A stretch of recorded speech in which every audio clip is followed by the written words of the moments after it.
At 2:47 in the morning, a man, Mallory Keene, had never met called her phone 5 times in a row and told her that her brother would not survive the week unless she showed up at an address she'd never heard of by 7 o'clock that morning.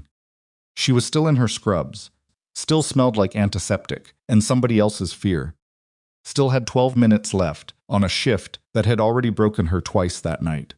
She went anyway. What happened when she walked through that door didn't just change her life. It changed the life of the most dangerous man in Chicago, and he never saw it coming. If you've ever stood between someone you love and something you can't fight, this story is for you.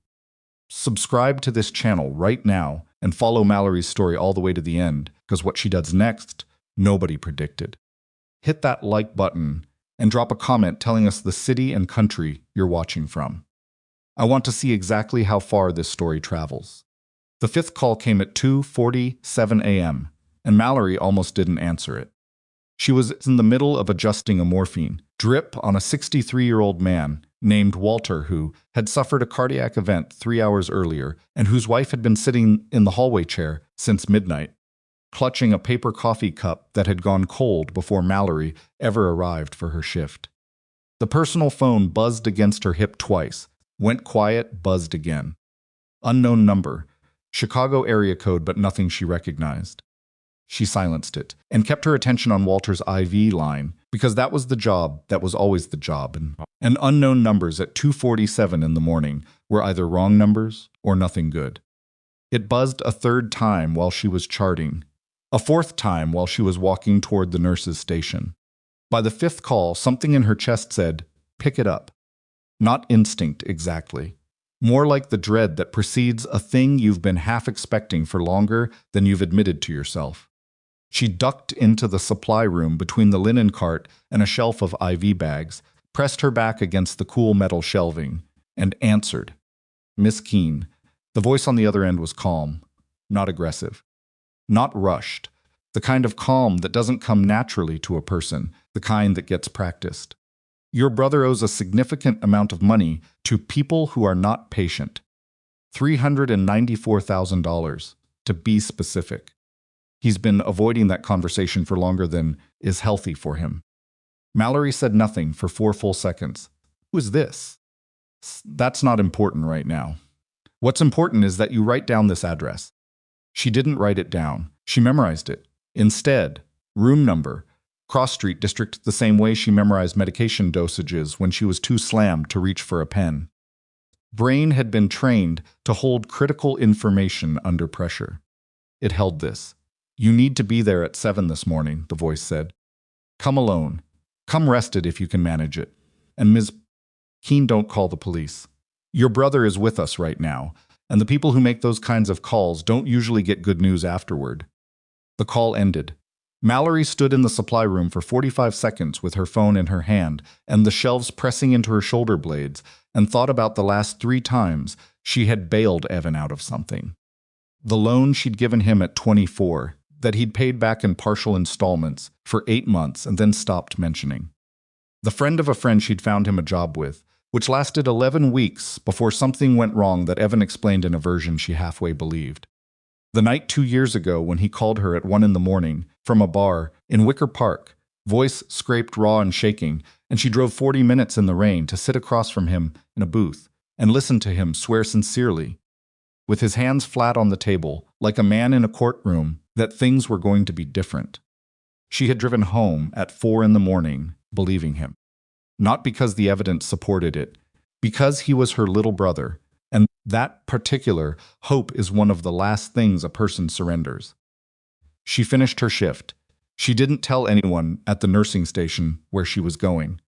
She didn't call her supervisor.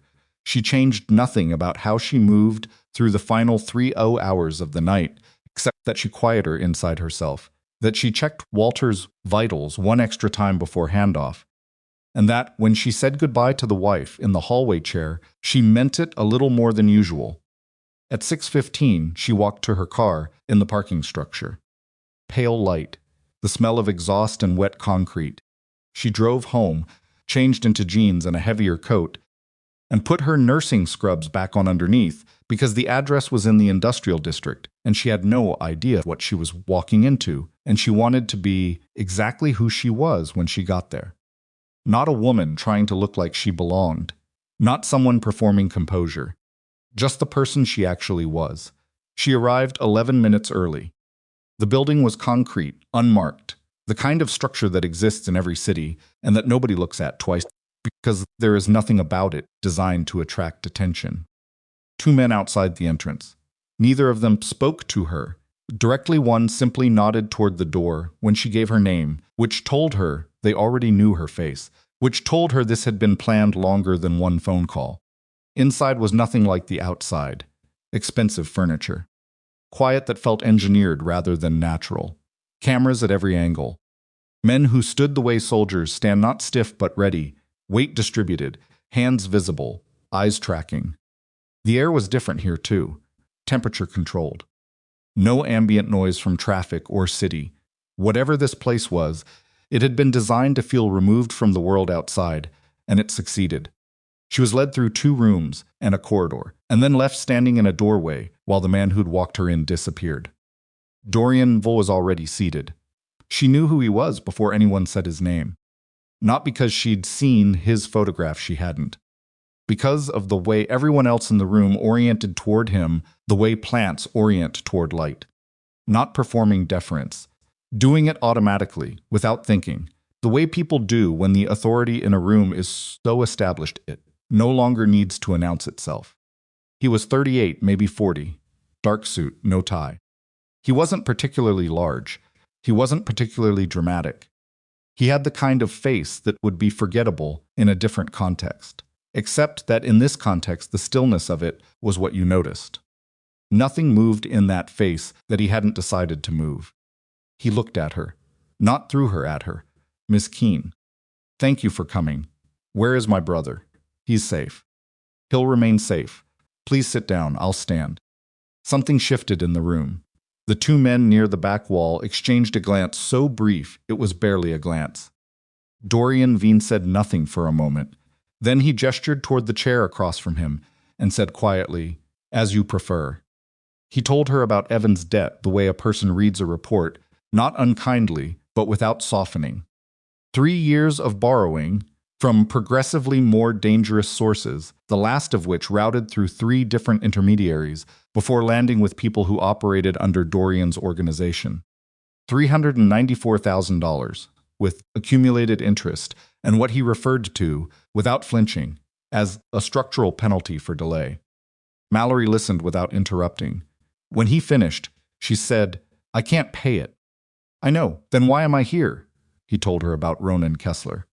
Ronan's was 41, had been with Dorian's organization for over a decade, was by every account Dorian trusted the person closest to him in the structure. 8 days ago, Ronan had been shot twice during a situation that Dorian described only as a dispute that escalated. He'd survived emergency surgery at Westbridge Medical Center, the same hospital where Mallory worked. He'd been in recovery on the 4th floor. He'd walked out against medical advice on day 3 while still running a low fever and with a surgical wound that hadn't been properly assessed since discharge. He was now in an apartment on the north side. He was now burning with fever. He was refusing to return to the hospital. Mallory stared across the table. "You want me to treat him. I want you to keep him alive. I'm a registered nurse. Not I can't. I'm not asking you to perform surgery. I'm asking you to provide the competent medical care that you are trained and licensed to deliver. Ronan was on your floor. You were his primary floor nurse for at least one of his 3 days. You already know his chart." She had known this was coming from the moment he mentioned Westbridge. She just hadn't let herself get there yet. "This is coercion," she said. "Yes," Dorian said.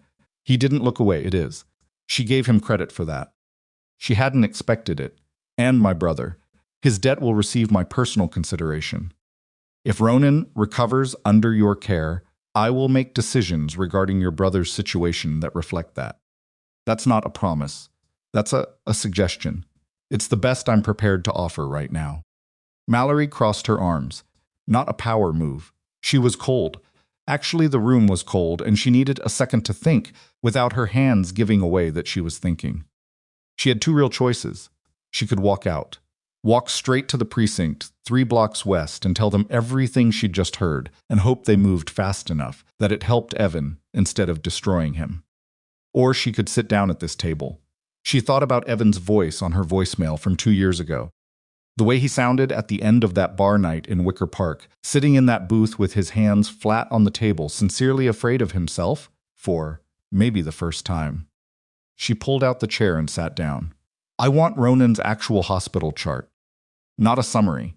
The full discharge documents, the surgery notes, every lab value they ran.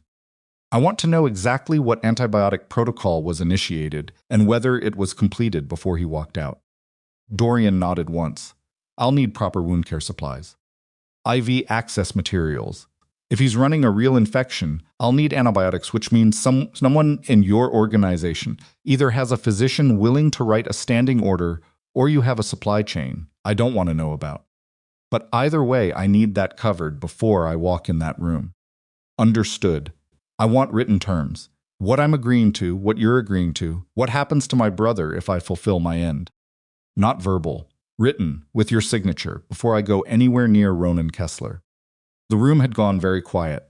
One of the men near the wall, older, heavy-shouldered, someone who had clearly been doing this for a long time, was looking at Dorian with an expression that was trying not to be surprised and failing slightly. Dorian Vane himself was still.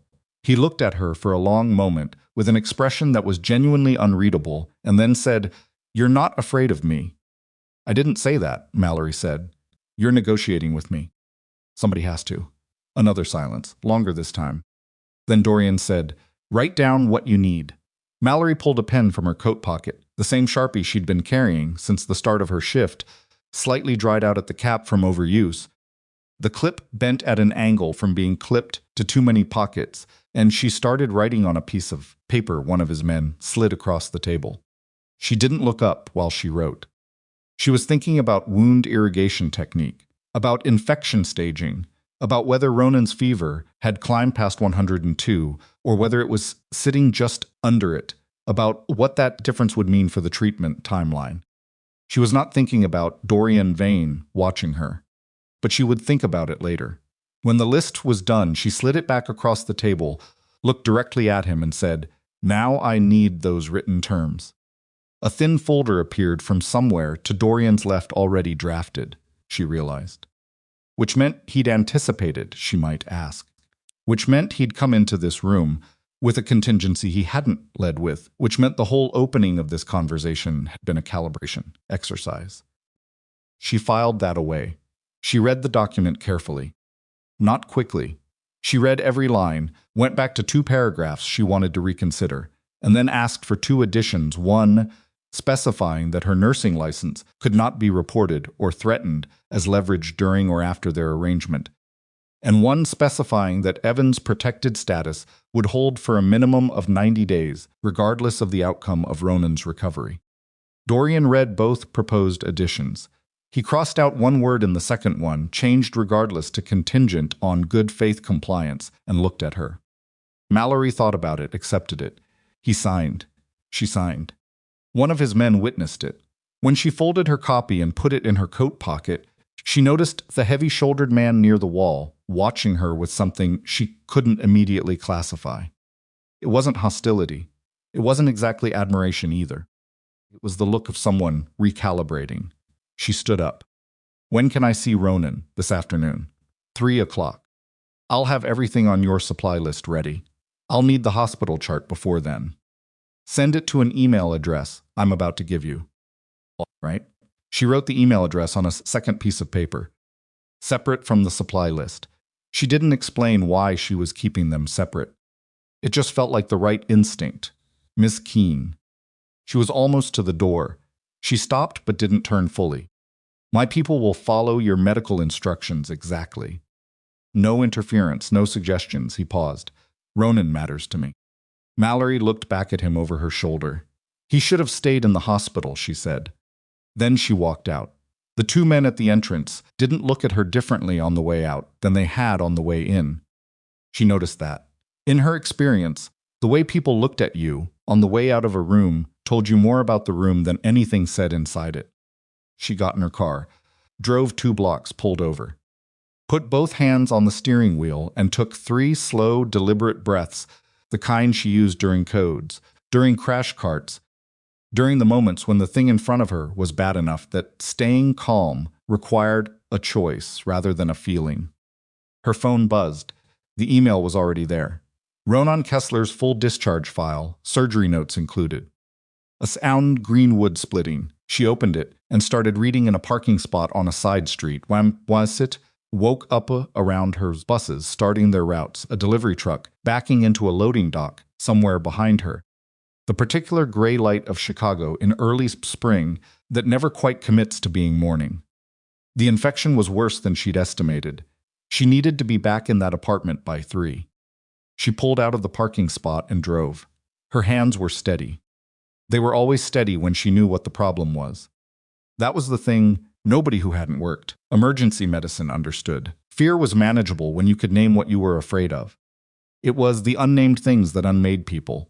Mallory had spent 7 years learning to name things quickly and then move. She named what she had: a patient with a post-surgical wound infection, a fever likely running between 101.5 and 103 based on the 3-day timeline and the presentation she'd seen in his chart, inadequate antibiotic coverage from discharge, and a patient who was already demonstrating noncompliance. She named what she didn't have: a physician of record, a lab, imaging capability, or any backup if things went significantly south. She named what she felt: terrified for her brother, furious at him, exhausted in the particular way that comes not from physical depletion, but from carrying something too long in too small a space. And underneath all of that, something else she didn't have a clean word for yet, something that had started when she sat across from Dorian Vane and realized he was surprised. Not frightened, not impressed, surprised, like he'd expected one thing and gotten another. She had walked into that building carrying nothing but exhaustion, a bent Sharpie, and the refusal to show up anywhere without knowing what she needed. And somehow, for the first time in longer than she could remember, that had been enough. She didn't know yet what that meant. She drove toward home to sleep 2 hours, before returning to a man who didn't want her help, in a building that didn't exist on any map, under terms that had been negotiated with a mafia boss over a piece of paper and a dried-out marker. Mallory Keene, RN. The badge was still clipped to her coat. She hadn't taken it off. She slept 93 minutes. Not 2 hours. 93 minutes on top of the covers in her jeans and coat, because she'd told herself she would just lie down for a moment, and then her body made the decision without consulting her. She woke up to her phone alarm, sat up fast, felt the particular ugliness of interrupted sleep hit her behind the eyes like a fist, and went to the bathroom to run cold water over her wrists, the way she'd done since nursing school when the night shifts stopped being something she could power through on coffee alone. The Ronan Kessler file was still open on her phone. She'd read it 3 times before sleeping. She read it again now, standing at the sink with the water still running, because she needed the information to be solid inside her before she walked into that room. Not recalled solid. The surgery had been a thoracoscopic repair of a penetrating wound to the lower left chest, nicking the pleural space. No major vascular involvement, which was the only reason he was alive. The discharge antibiotic had been cephalexin 500 milligrams, oral, twice daily, a reasonable choice for prophylaxis in a patient without known complications, but a choice that presumed the patient would take it as prescribed and would not spend the following 4 days refusing to rest. The fever documented at discharge had been 99.1, low grade, easily rationalized. The man had walked out of Westbridge with a wound that hadn't finished deciding what it was going to do yet, and apparently nobody in Dorian Vane's organization had understood that a 99.1 fever in a post-surgical patient isn't a good sign, it's a warning label. She packed a bag. Not a medical bag, she didn't own one. She was a hospital nurse, not a home health nurse, but a gym bag she'd repurposed, wound care supplies she'd purchased from a pharmacy 2 miles from her apartment before sleeping, 2 pairs of gloves, a blood pressure cuff she owned personally Because she was the kind of person who owned a blood pressure cuff, alcohol swabs, saline flush syringes, tape, gauze in 3 different widths, and a notebook, because she was going to document every vital sign and every intervention, regardless of the circumstances. Because documentation was the thing that kept a nurse's license intact when everything else went wrong. She texted nobody. She told nobody where she was going. She drove north. The apartment building was different from the concrete structure, that morning residential's exterior, newer construction, the kind of building that had a doorman and a coffee bar in the lobby, and residents who assumed their neighbors worked in finance. One of Dorian's men was waiting on the sidewalk outside. Not the heavy-shouldered one from the meeting. Someone younger, late 20s, who walked around an elevator without making eye contact and pressed the button for the 9th floor without asking if that was correct. The elevator opened directly into the apartment.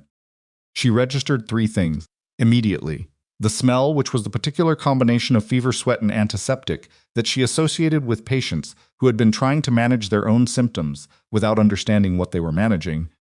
The temperature, which was too warm, the thermostat cranked up in the way people ran fevers. Sometimes insist on even when heat makes inflammation worse. And Ronan Kessler himself, splitting, sitting upright in a chair near the window rather than in the hospital bed that had been positioned in the center of the main room because of course he was sitting in the chair. Because a man who walked out of hospital against medical advice was not the kind of man who was going to voluntarily position himself in a hospital bed in his own home just because one had been brought in. He was bigger than she remembered from the hospital floor. Or he seemed bigger now that he wasn't attached to monitoring leads and wearing a gown. Broad shoulders, dark hair, a jaw that hadn't been shaved in at least 5 days, and eyes that tracked her from the elevator with the practiced assessment of someone used to evaluating threats. She was not a threat. He looked at her like she might be anyway. "No," he said. She set her bag down on the kitchen counter. "Know what? Know whatever you're about to do. I don't need it. You have a fever. I've had fevers before. Not post-surgical ones with a wound that hasn't been properly assessed in 4 days." She pulled on the first pair of gloves. "When did you last take your antibiotics?" Silence. "Ronan, I don't like the way that pill makes me feel." Mallory stopped moving and looked at him directly. "It makes you feel nauseated. It makes me feel like I can't think straight." Cephalexin doesn't, she stopped herself. He wasn't interested in a pharmacology explanation, and she didn't have the time to give one. "Have you been taking it or not?" "Inconsistently." "How inconsistently?" "I've taken..." He shifted in the chair and she caught the way his jaw tightened, the small tell of someone trying not to show that moving hurt.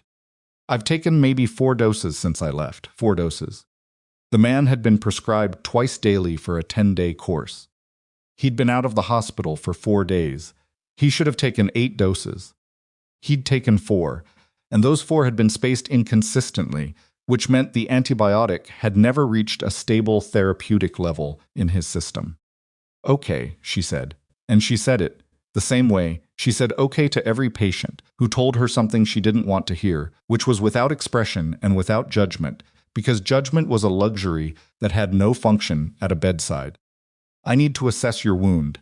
I need to take your vital signs. And then we're going to figure out what we're actually dealing with. Can you get to that bed? I can sit in this chair. I can't properly examine your wound with you in that chair." "Then examine it here." She looked at him. He looked back. This was a standoff she recognized. She'd had it. She'd had it with elderly male patients more times than she could count. Men of a certain generation who associated a hospital bed with surrender, who believed that as long as they were upright, they were winning. Ronan Kessler was neither elderly nor of that generation, but the psychology was identical. "You're making this harder than it needs to be," she said. "That's my right." "It is," she agreed.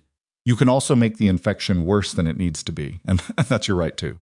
But your fever is real. Your wound hasn't been looked at in 4 days, and Dorian Vane brought me here because is apparently less interested in your rights than in keeping you alive. So you can cooperate, or I can go back to the elevator and tell the man downstairs that the patient refused assessment, and let whatever happens next happen."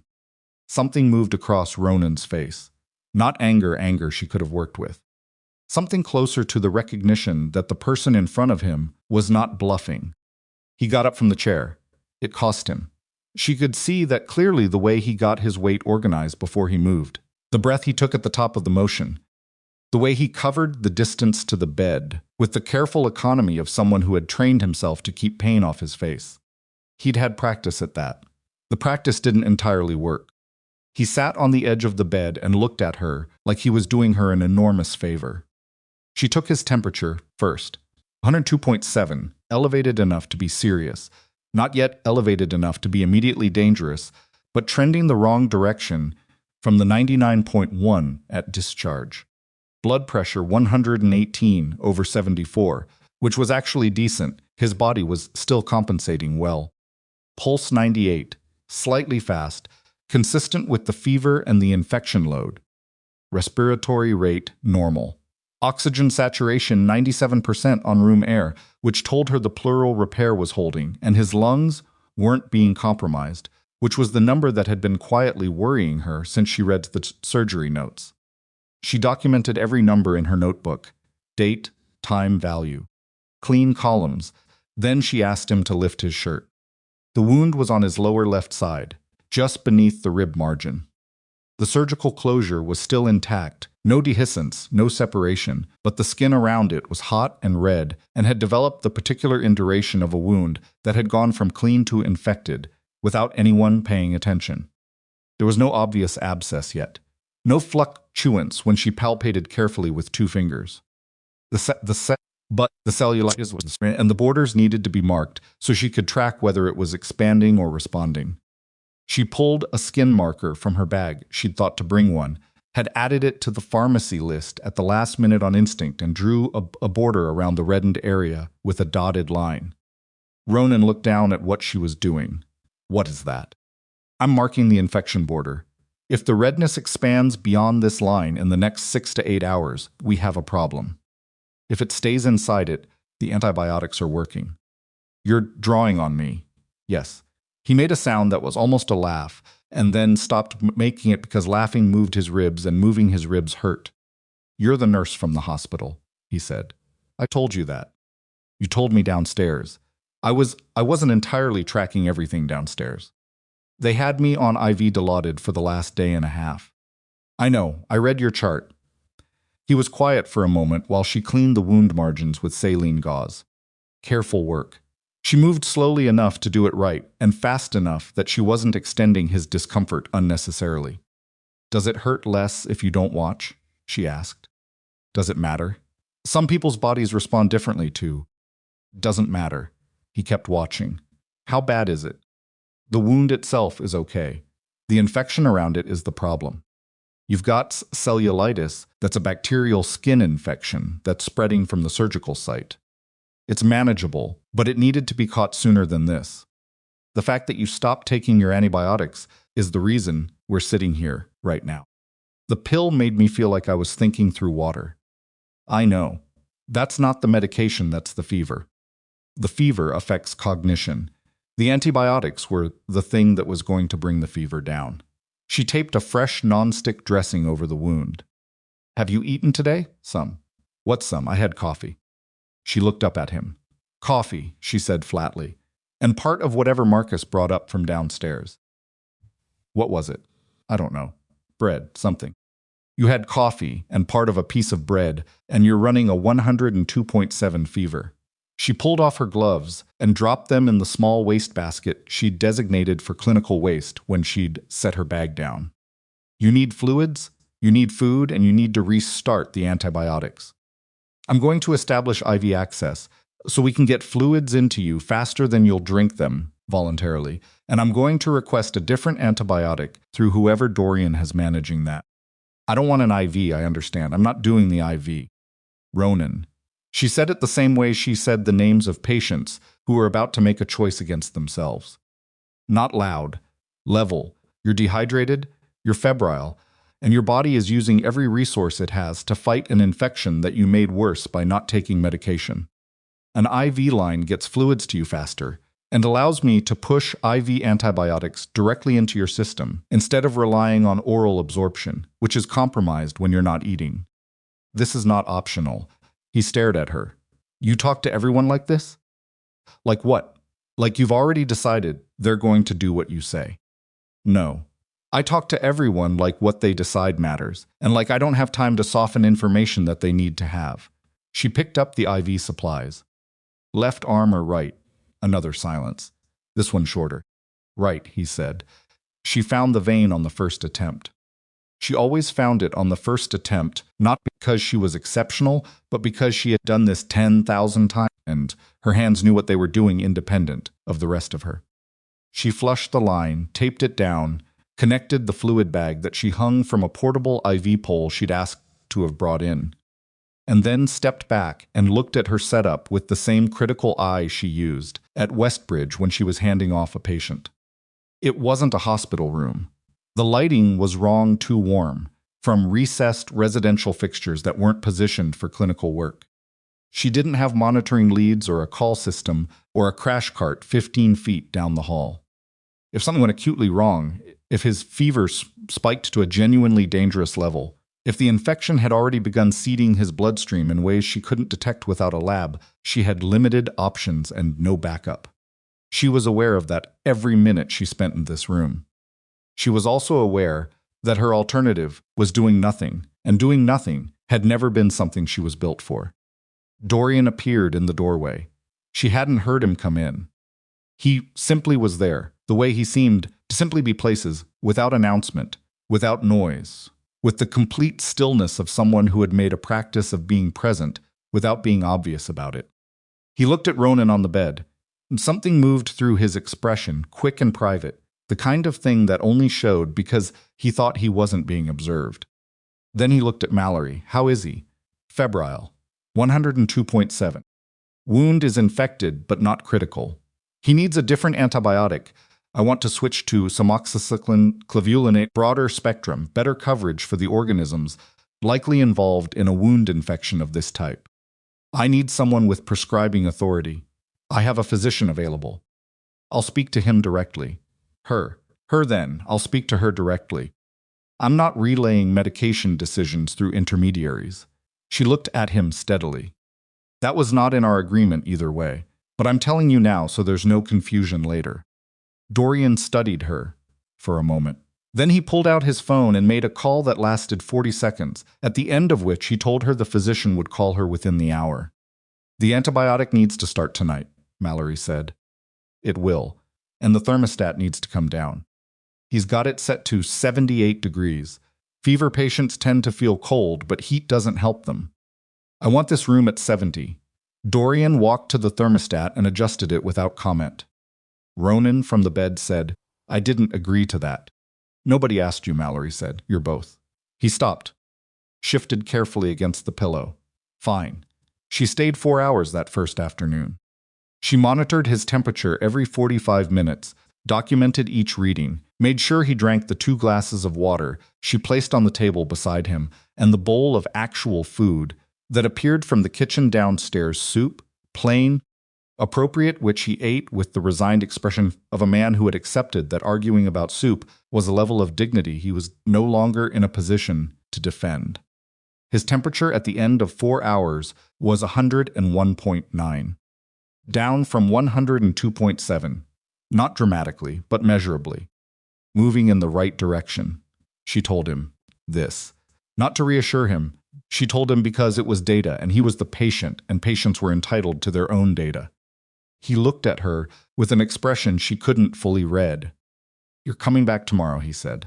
It wasn't a question. Tomorrow morning, 7:30. Someone needs to make sure you take the antibiotic at 6 a.m. It needs to be timed 12 hours apart, and that means I need to establish with whoever is watching you overnight that the dose happens at 6, regardless of whether you're awake and cooperative. Marcus will be here. Then Marcus needs to understand that 6 a.m. means 6 a.m., not 6:30, not 7 when Ronan wakes up and feels like it. Marcus Ronan called toward the outer room.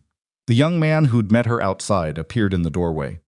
6 a.m. antibiotic, Ronan said, non-negotiable apparently. Marcus looked at Mallory. 6 a.m., she confirmed. 2 tablets with a full glass of water, not coffee. If he refuses, you call me immediately." She wrote her number on the inside cover of her notebook, tore it out, and handed it to Marcus.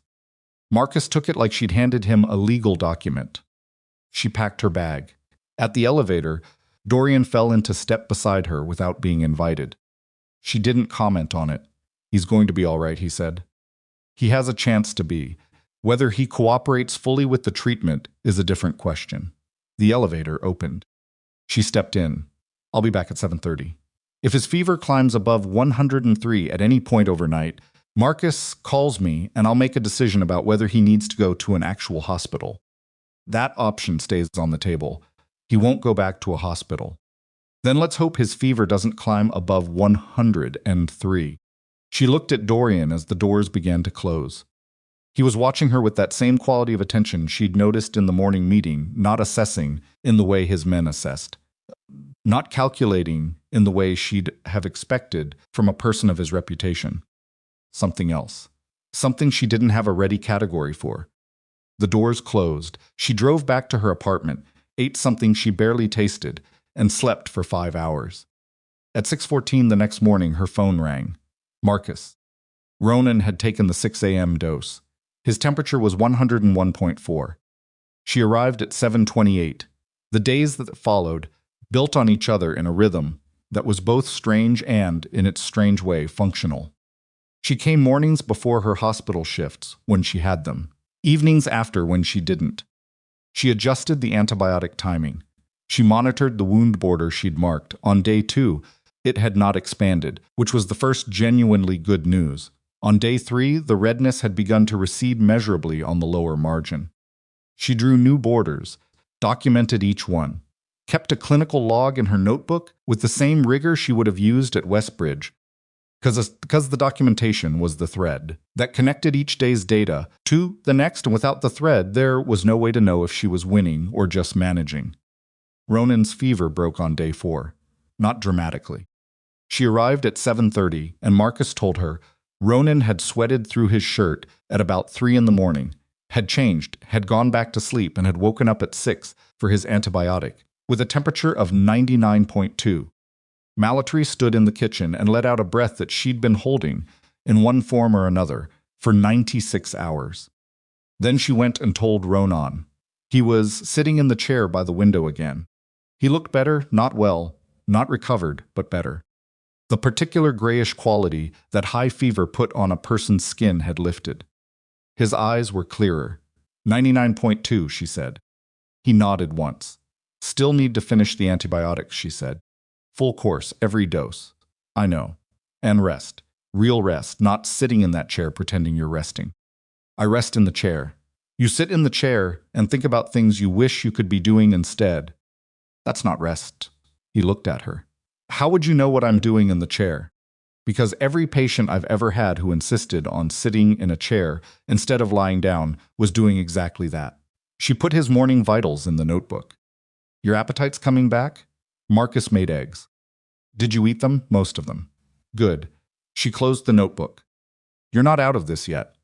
The infection's responding, but a responding infection can reverse course if you stop respecting it. I need 2 more weeks of full compliance before I'm willing to say you're genuinely clear." Dorian said 3 weeks. Dorian's not the medical professional in this arrangement. She picked up her bag. 2 weeks of compliance gets you to a place where I can do a proper final assessment. After that, I want you seen by an actual physician who can order imaging to confirm the pleural repair is holding. Ronan was quiet for a moment. Then, "You're not what I expected." "What did you expect?" "Someone scared." She pulled on her coat. "I'm scared plenty. I'm just also busy." He almost smiled. It was the first time she'd seen anything on his face that wasn't wariness or discomfort. It lasted about a second and a half. She took the elevator down. In the lobby, she passed one of Dorian's men. Going the other direction, she'd started to recognize the rotation. Could identify 3 of them by face now, and walked out onto the sidewalk into a pale mid-morning that smelled like lake wind and bus exhaust. She had 40 minutes before her shift at Westbridge. She used 20 of them to sit in her car and eat a granola bar and stare at the steering wheel and give herself the space to be frightened in private that she'd been refusing to give herself for 6 days. Because she was frightened. She had a patient with a serious post-operative infection, being managed outside any clinical infrastructure, with improvised supply chains and no backup, in an apartment controlled by a criminal organization whose legal exposure was something she'd been very carefully not thinking about. She was also doing it well. Both of those things were true simultaneously, and she was old enough and experienced enough to understand that the world did not resolve the tension between them just because it was uncomfortable. She ate the granola bar. She drove to Westbridge. She clocked in at exactly 1 minute past her scheduled start. It was on the 9th day that things cracked. She arrived at the apartment at 6:15 in the evening, after a shift that had involved a pediatric code, a combative intoxicated patient, and a supply issue that had cascaded into a documentation problem that had cost her 40 minutes she didn't have. She was running on bad coffee and the particular hard-edged focus that came from being too tired to have feelings about anything except the task directly in front of her. She stepped out of the elevator and immediately felt that something was wrong. The temperature in the apartment was different, not the thermostat, something else. The specific quality of tension in a room where people had recently been arguing and hadn't finished. Marcus was in the kitchen, arms crossed, jaw set. Ronan was on the far side of the main room, upright, actually dressed, not in a hospital gown or loose clothes, but in actual clothing, dark pants, and a shirt, and a man she had never seen before was standing near the window. He was around Dorian's age, 50 maybe, silver-haired, a suit that cost more than Mallory's monthly rent, and the particular expression of someone who was extremely comfortable with his own authority and not remotely interested in anyone else's. He looked at her when she came in. "This is the nurse?" he said. Not to her. Ronan's jaw tightened. "This is Miss Keene. She's been managing my recovery. Dorian sent a girl to manage. Her name," Ronan said, very quietly, "is Keene." The silver-haired man looked at her with the particular boredom of someone who had never in his life considered whether a woman in a professional role was worth taking seriously. "How much longer does he need to be kept in this apartment?" he said. Still not to her. To Ronan, about her, as if she were furniture that had been asked to weigh in on a matter. Mallory set her bag down. "That depends," she said, and her voice was completely even, "on what you mean by kept. If you mean medically ready to function at normal capacity, I'd estimate 10 to 12 more days with full compliance. If you mean well enough to walk into a room and not collapse, probably 5. But 5 days gets you a man who looks fine and is actually running a subclinical infection that could flare into something serious under stress." The silver-haired man looked at her then, really looked at her for the first time. "And who are you," he said, "to be setting timelines in this organization?" "I'm the person keeping him alive," Mallory said. "Who are you?" The silence that followed she had come to understand, meant she had said something that crossed a line in this world that she didn't have a map for. Ronan said very quietly, "Hale." The silver-haired man, Hale, didn't look away from Mallory. "Ronan needs to be present at the Thursday meeting," he said. "That's in 9 days. Dorian has apparently made promises about his presence that now involve a timeline this person has unilaterally set." "I haven't set a unilateral timeline," Mallory said. "I've given you a medical assessment. If you'd like to override it, you're welcome to find a different provider. But I document clearly that the decision to accelerate his recovery timeline against clinical recommendation was made by someone other than his treating clinician. You don't have a practice. You have a hospital job.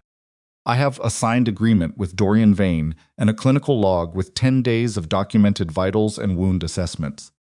Both of those exist, whether or not you find them convenient." Hale's face had gone through several things while she was speaking. None of them were pleasant.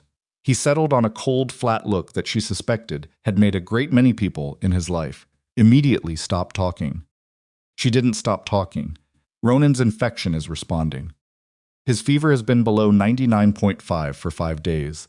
His wound margins are clear. He can attend the Thursday meeting if he agrees his antibiotic course without interruption, and has someone in that room who knows the signs of a relapse so they can get him out if he starts to deteriorate. Those are my conditions for signing off on his participation. If that's unacceptable, I'd recommend having your own physician do an independent assessment, and I'd recommend doing it soon. She picked up her bag. Now I need to assess my patient, and I'd appreciate some privacy while I do it. Hale looked at Ronan. Ronan said nothing. He just waited. After a moment that lasted long enough to make its point, Hale walked to the elevator, stepped in, and the doors had closed behind him. The room exhaled. Marcus uncrossed his arms. Ronan looked at Mallory with an expression that was something she'd never seen on his face before. Not gratitude exactly, but something adjacent to it, mixed with something that might have been respect, and something that was definitely exhaustion. "Who is he?" she said quietly. "Someone who's been in this organization longer than I have, and who doesn't like Dorian's recent decisions." "What recent decisions?" Ronan hesitated. Just a beat, but she caught it. "You," he said. "Bringing you in. The arrangement with your brother." Mallory absorbed that. He thinks it's a liability. He thinks anything Dorian does that isn't purely strategic is a liability. She sat down in the chair beside the bed and looked at Ronan. Directly. The way she looked at patients when she needed them to understand that she required the complete truth. "Is it a liability?" she said. "Me being here?" Ronan met her eyes. He didn't look away. "It might be," he said. And there it was. Not a threat, not a warning delivered with malice. Just the honest answer from the one person in this apartment who seemed constitutionally incapable of pretending that things were simpler than they were. She had walked into this agreement believing that the danger was the infection, the timeline, the brother she was trying to save. She had not fully considered that the danger might also be the structure she'd walked into, the internal politics, the power fractions, the men who watched Dorian Vane make a decision they disagreed with and who would not simply accept it. She was not just Ronan's nurse. She was a choice Dorian had made that someone important was already pushing back against. And whatever happened at that Thursday meeting, whatever Evan's fate hinged on, whatever Ronan's presence was meant to signify, she was now tied to it in ways the written agreement she'd negotiated had never anticipated. She opened her notebook. "Temperature," she said. Ronan held out his arm. She pressed the thermometer against his forehead and wrote down the number, and kept her face completely still while the thing she'd just understood settled into the part of her that had been trying to stay clinical for 9 days. The point of no return wasn't 3 weeks ago when she answered the phone. It wasn't that morning when she walked into Dorian's building.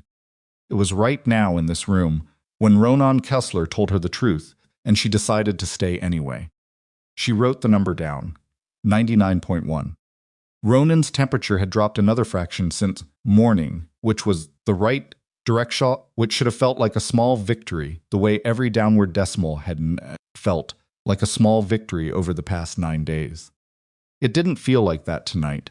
Tonight it felt like data that existed in a separate universe from the things she'd just understood about her actual situation. She finished the assessment in 18 minutes. Wound margins still receding. Blood pressure solid. Lungs clear.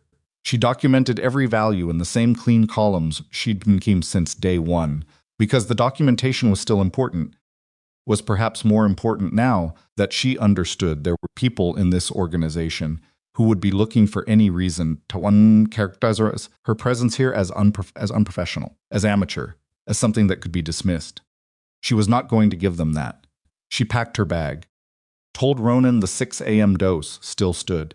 Told Marcus to text her if the temperature climbed. Took the elevator down. Walked to her car. Drove 4 blocks. Pulled over.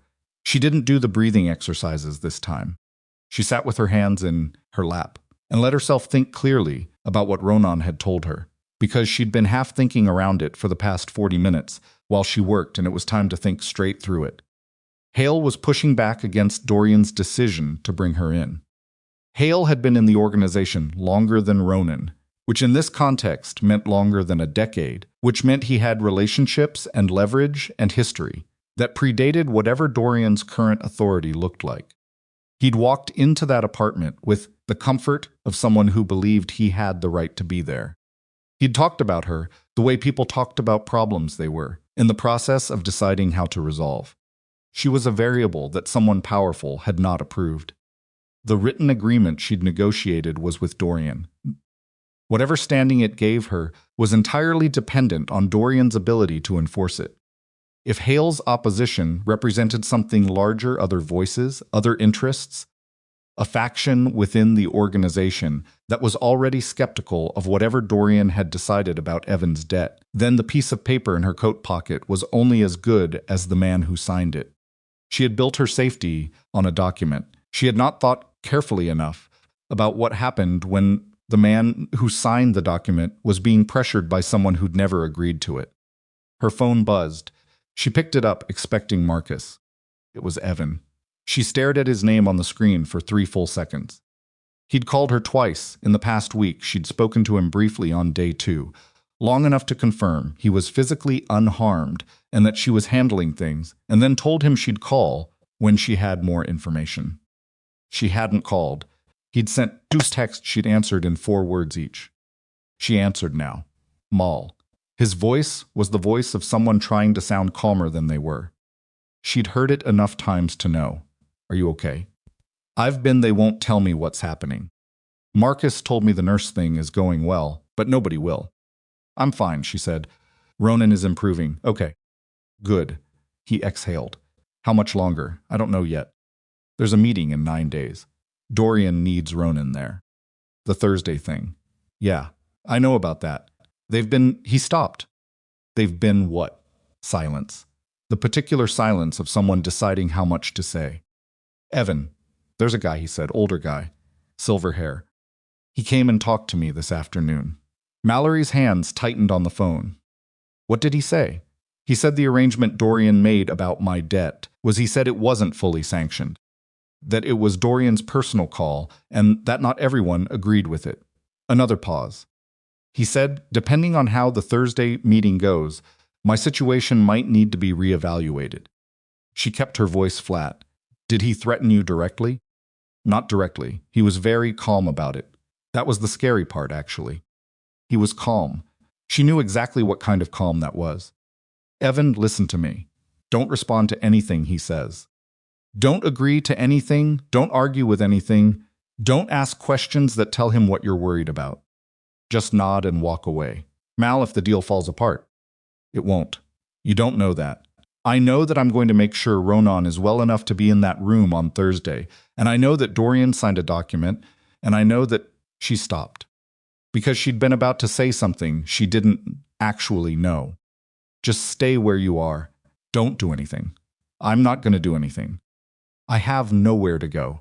She heard in those words, I have nowhere to go, the particular hopelessness of someone who had run out of even bad options, and it hit her with a force she hadn't expected. Not because it was new information, but because hearing him say it out loud made it different. Made it real in a different register than clinical problem-solving allowed. I know, she said. I know you don't. I'm working on it. She ended the call, sat in the dark for another minute.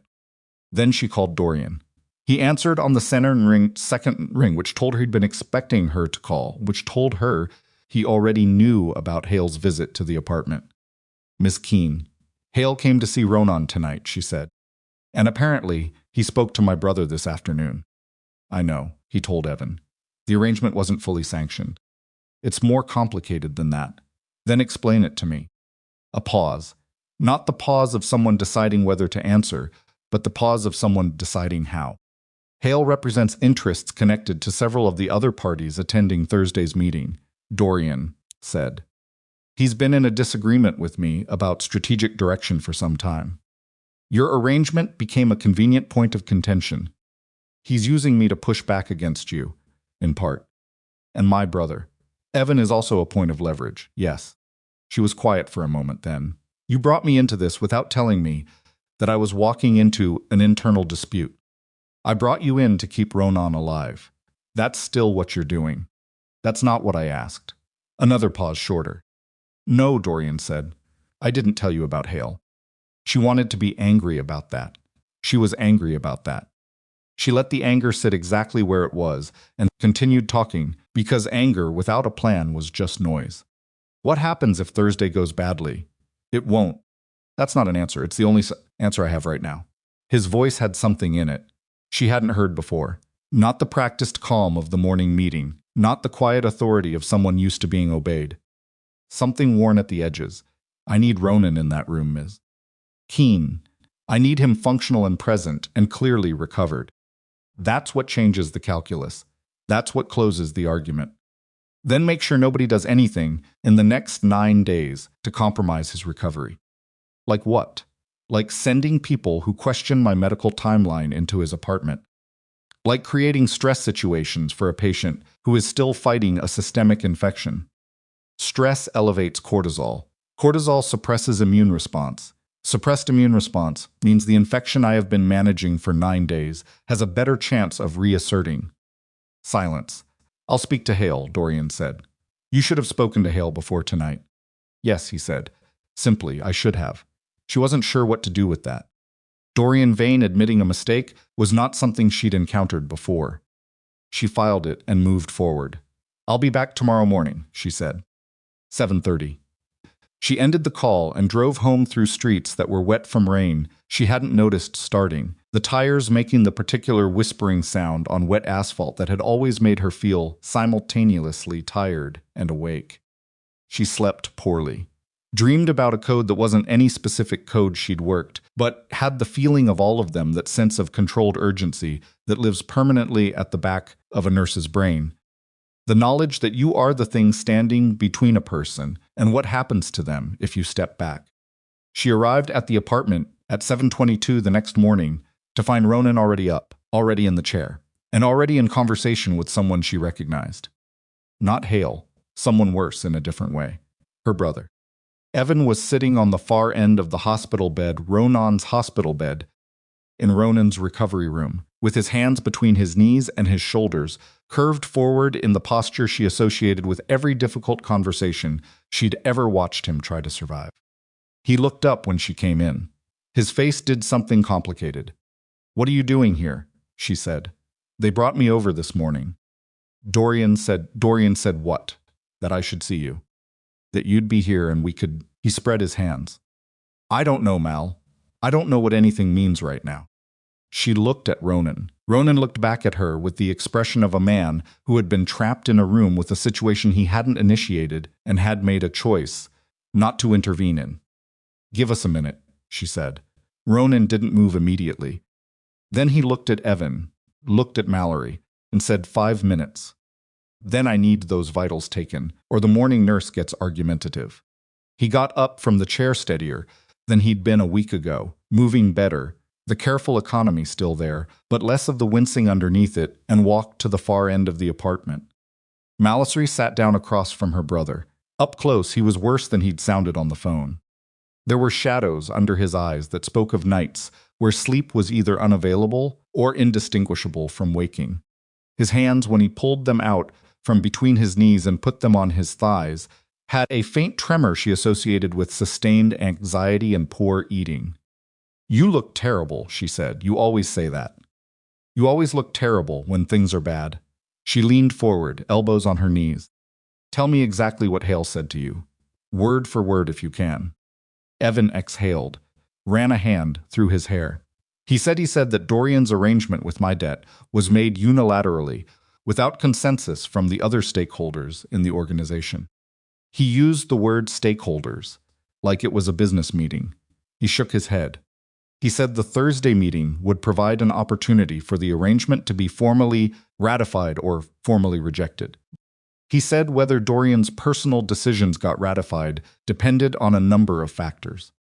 Did he say what factors?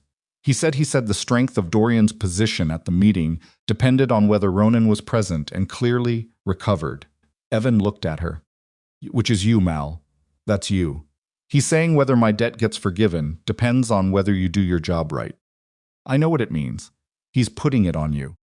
If Ronan isn't, if something goes wrong with the recovery, if he can't be there or he's not, then Hale uses that as evidence that Dorian's judgment is impaired, and the whole deal falls apart. And I'm back to... His voice cracked. Not dramatically. Just a small fracture in the controlled tone he'd been maintaining. Mal, I owe nearly $400,000 to people who... I know what you owe. Then you know what happens if Thursday goes wrong. She did know. She had known since the first phone call.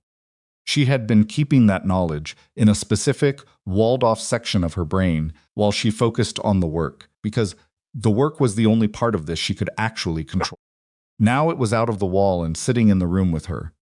"This isn't your fault," Evan said suddenly. She looked at him. "I mean, it's my fault, all of it. The debt, the people, every decision I made that ended here. I know that." He was looking at his hands now. "I just need you to know that. I know that. I'm not asking you to fix this.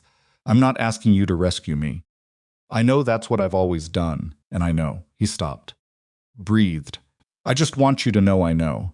She had waited years for him to say something like that. Had imagined, in the tired late-night way she sometimes did when she was too exhausted for self-protection, what it would feel like to hear him acknowledge it plainly. It felt like relief and grief at the same time, which was not what she'd expected. "Okay," she said. "Okay, yes, okay." She sat back. "Now let me work." She spent the morning with Ronan, documented his vitals temperature, 98.9, the first sub-99 reading, genuinely good news, checked the wound, and noted that the cellulitis border had receded further. The skin was still sensitive, but the heat was diminishing. He was eating real meals now, had graduated from soup to whatever Marcus was producing from the kitchen downstairs, which appeared to include actual protein. She was telling him the temperature reading when the elevator opened and Dorian walked in.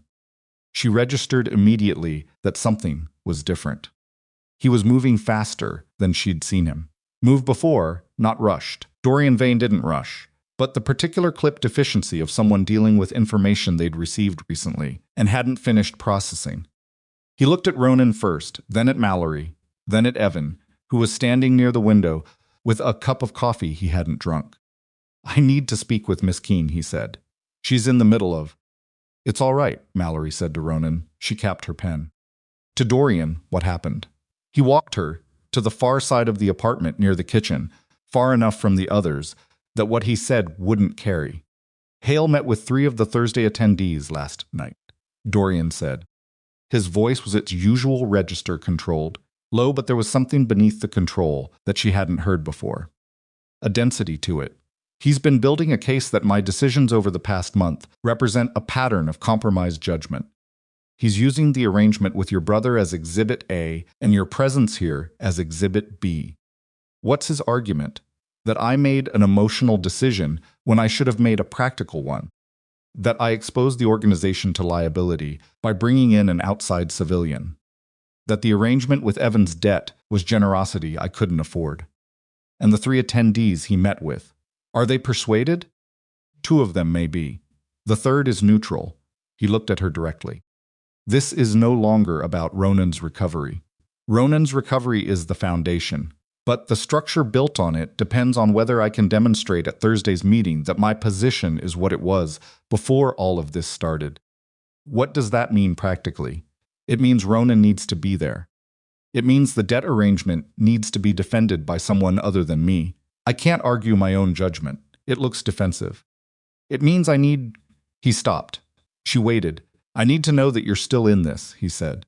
She looked at him, not as the person she'd been carefully professional with for 10 days, as whatever they actually were to each other now, which didn't have a name she'd reached for yet.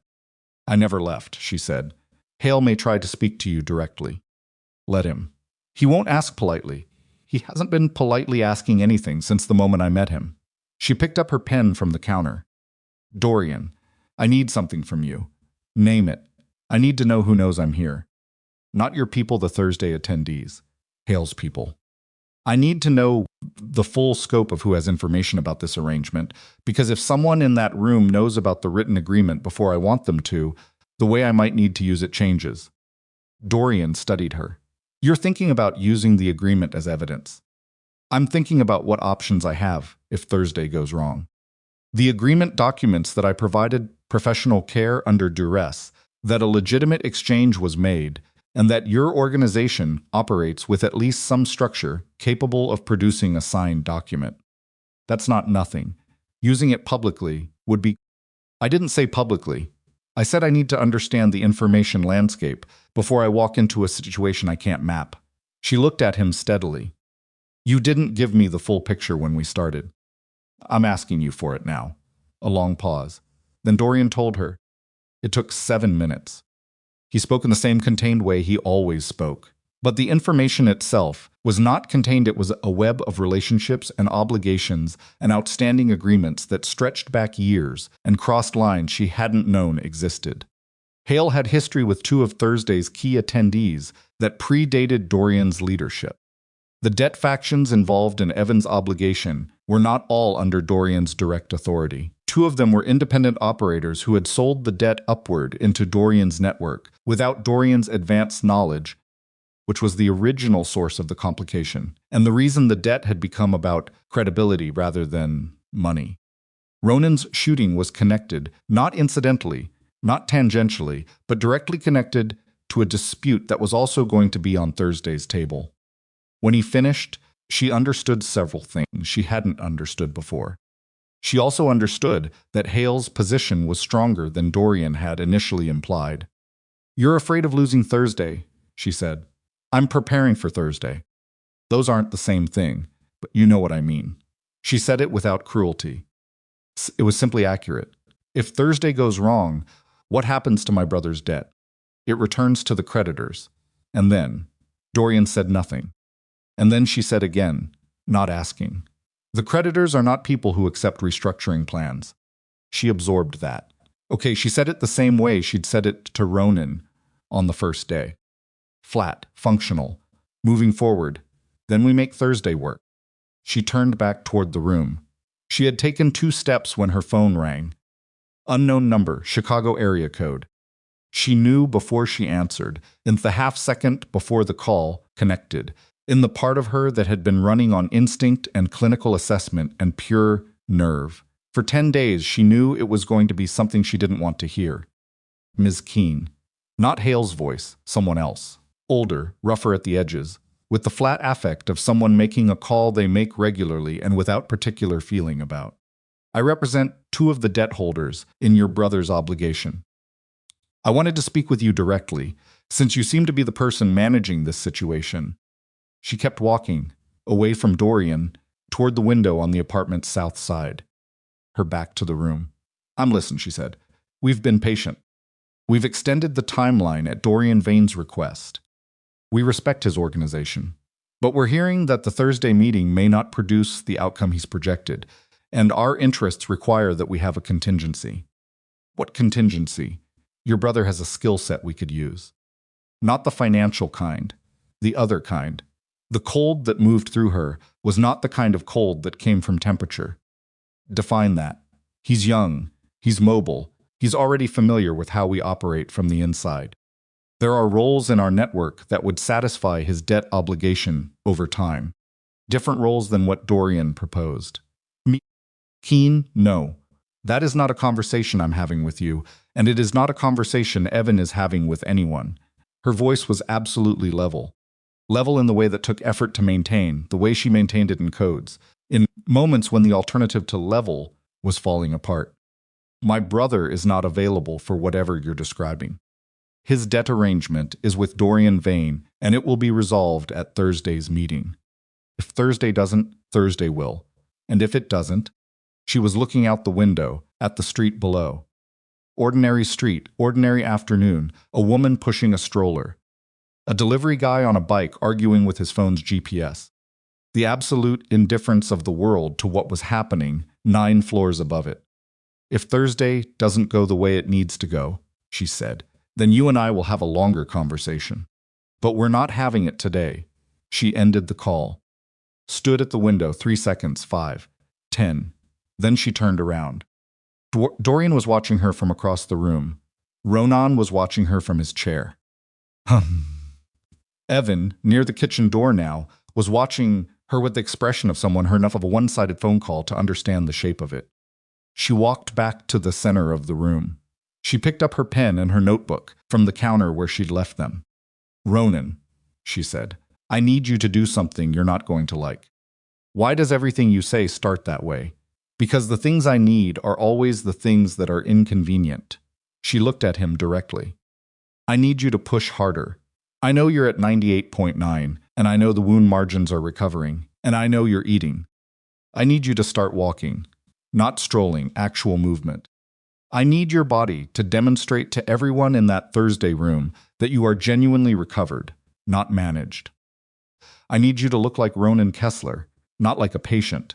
He held her gaze. How long do I have? 8 days. And if I push too hard and the infection flares, then I pull you back and we recalibrate. But we're past the point where cautious is enough. She looked at him. Hale is telling people that your recovery is incomplete. I need to make him wrong in a way that's visible.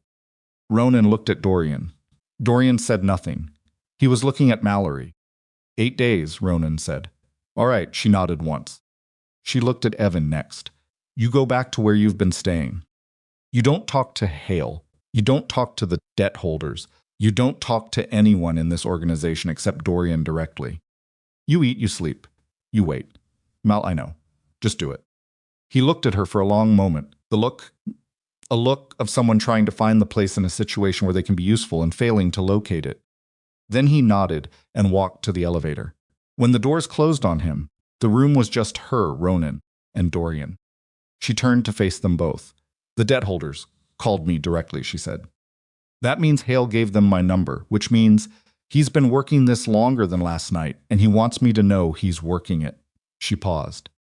He's not trying to remove me. He's trying to use me as pressure. He wants me frightened enough to pull back from this, so that Ronan's recovery timeline stalls, so that he can stand in Thursday's meeting and say Dorian's plan failed.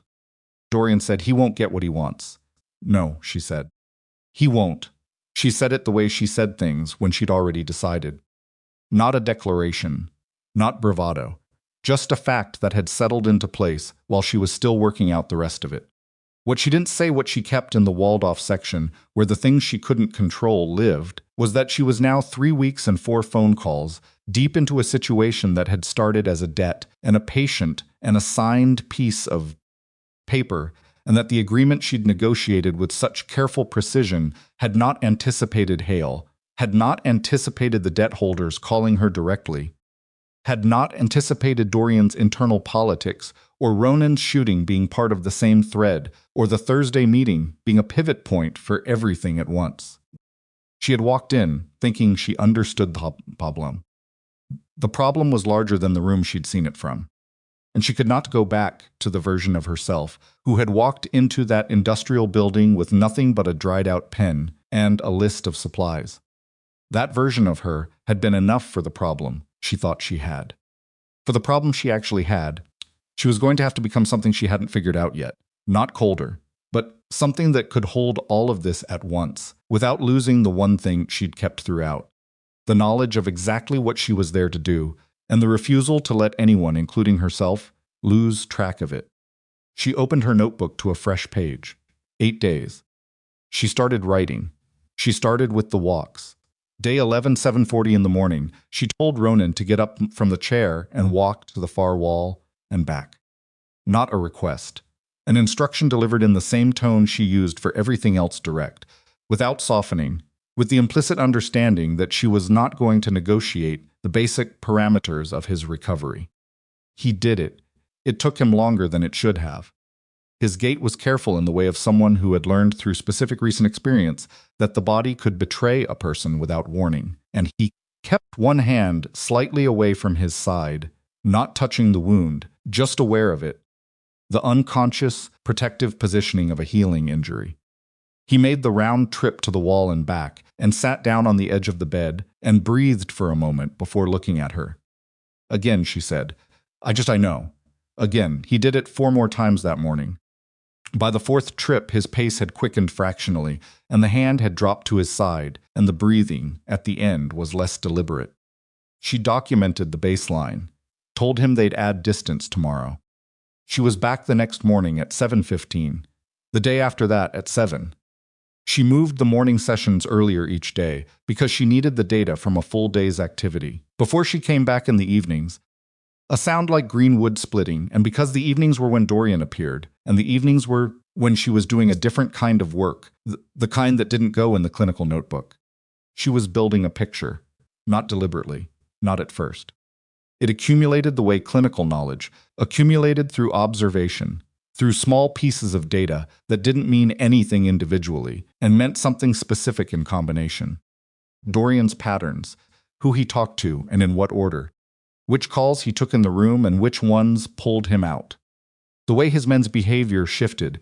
When information arrived, a change in the distribution of attention, a tightening of the room's atmosphere, the specific quality of quiet that preceded decisions being made. She was learning to read the organization the way she read a patient, not for what it presented, but for what it was actually doing underneath. Hale appeared again on day 12, not at the apartment. She came out of the elevator into the building lobby at 6:40 in the evening after an 8-hour hospital shift that had included 2 admissions, a wound care consult that ran long, and a conversation with her unit supervisor about her recent pattern of leaving exactly on time rather than staying late. She had explained, without specifics, that she had a family situation. Her supervisor had accepted this with the resigned expression of someone who has heard variations of it 100 times. Hale was standing near the building entrance, not blocking it, not confrontationally positioned, just standing in the expensive suit with the silver hair and the flat eyes, as if he'd happened to be there and she had happened to walk out. She stopped 6 feet from him. "Miss Keene." He said her name the way he'd said it in the apartment, with a particular inflection of someone who found the formality mildly inconvenient. "I thought we might speak privately. We're speaking privately right now. I want to be direct with you. You haven't been indirect." Something moved at the corner of his mouth. Not quite a smile. The acknowledgement of a point, scored by someone he hadn't expected to score points. "You're an intelligent woman," he said. "You walked into something complicated and you've navigated it more skillfully than most people would. I respect that. What do you want?" "I want you to understand your actual position." He put his hands in his jacket pockets, a deliberate gesture, she thought, the body language equivalent of demonstrating he wasn't holding a weapon. "Dorian made you a promise about your brother. He signed a document. What he didn't tell you is that his ability to honor that document depends entirely on his standing at Thursday's meeting, and his standing at Thursday's meeting is not as secure as he's led you to believe. He's told me about the complications." "Has he?" Hale tilted his head slightly. "Did he tell you that 2 of the 4 key votes at Thursday are already committed against ratifying his position? Did he tell you that the debt holders who called you directly are not operating independently? They're operating with my guidance. Because I have a responsibility to this organization that supersedes any arrangement Dorian made in a moment of sentimentality." She absorbed this without changing her expression. "If Dorian loses Thursday," Hale continued, "the document you're holding is unenforceable. Not legally. I understand you're not going to a courthouse with this. Practically, the people who will be managing your brother's debt after Thursday will not honor an agreement made by someone who no longer has authority to make it. What are you offering? A different arrangement. One that doesn't depend on Thursday's outcome." He looked at her steadily. "Walk away from Ronan's recovery. Tell Dorian the infection has reasserted and Ronan needs to return to hospital care. That removes him from Thursday. Dorian can't present a man who's back in the hospital. The meeting proceeds without Ronan's presence as evidence of Dorian's good judgment. The vote goes the way it's going to go, and afterward, I personally guarantee, your brother's debt is restructured into something survivable." The lobby was quiet. Someone's elevator opened and closed on an upper floor. Mallory looked at Hale. "You want me to lie about my patient's condition," she said. "I want you to make a practical decision. Those are different things. They don't have to be." She looked at him for a long moment. Long enough that he might have thought she was considering it. She wasn't considering it. She was looking at him the way she looked at things she needed to understand completely before she moved past them. "No," she said. His expression didn't change. "You should think about this more carefully." "I have thought about it." "The answer is no." She stepped around him, toward the elevator. "Ronan's condition is what it is. I document accurately. That's not negotiable, Miss Keene." His voice stopped her, not because of anything threatening in it, but because of the particular weight of what he said next. "Your brother has a good face. Young. The kind of young that doesn't know yet what it costs to be wrong about people. She turned. Is that a threat? It's an observation. She looked at him for 3 more seconds. I'll be sure to note this conversation in my documentation, she said. Date, time, content, in case it becomes relevant later. She got in the elevator. Her hands at her sides were not shaking. She registered this with the clinical portion of her brain, the way she registered vital signs, as data, as information, about the state of the system. Steady hands. Elevated heart rate, probably. She couldn't check that without a finger oximeter, but her chest was tight in the way that meant her body had registered danger and was still processing whether to run or hold ground. She held ground. She'd been holding ground for 12 days. She walked into the apartment, and Ronan took one look at her face and said, "What happened?" "Hale," she said, "lobby." Ronan's jaw set. He started to stand. "Don't," she said. "Sit down. I need your vitals." Mallory. It was the first time he'd used her first name. She noticed it. Filed it. "Sit," she said. "I'm handling it." He sat. She took his temperature 98.6 exactly. A sound like green wood splitting, the first normal reading since day 1, and wrote it down with the date and time and the small internal acknowledgement that this was genuinely good news arriving at a moment when she needed something to hold on to. She called Dorian from the apartment's south window while Ronan watched from the chair. "Hale approached me in the lobby," she said when he answered. "He asked me to falsify Ronan's clinical status. I declined. He implied a threat toward my brother. A silence that lasted exactly long enough to tell her Dorian was controlling a response. "I'll deal with Hale," he said. "You said that 4 days ago." "This is different." What does different mean? It means the conversation I have with him tonight will not resemble the one I had with him before. His voice had gone to a register. She hadn't heard, not louder, the opposite quieter in a way that had more weight to it than volume would have. He crossed a line that changes what's available to me. I need to know Evan is physically safe. I'll move him. To where? Somewhere Hale's people don't have access to. I have a location.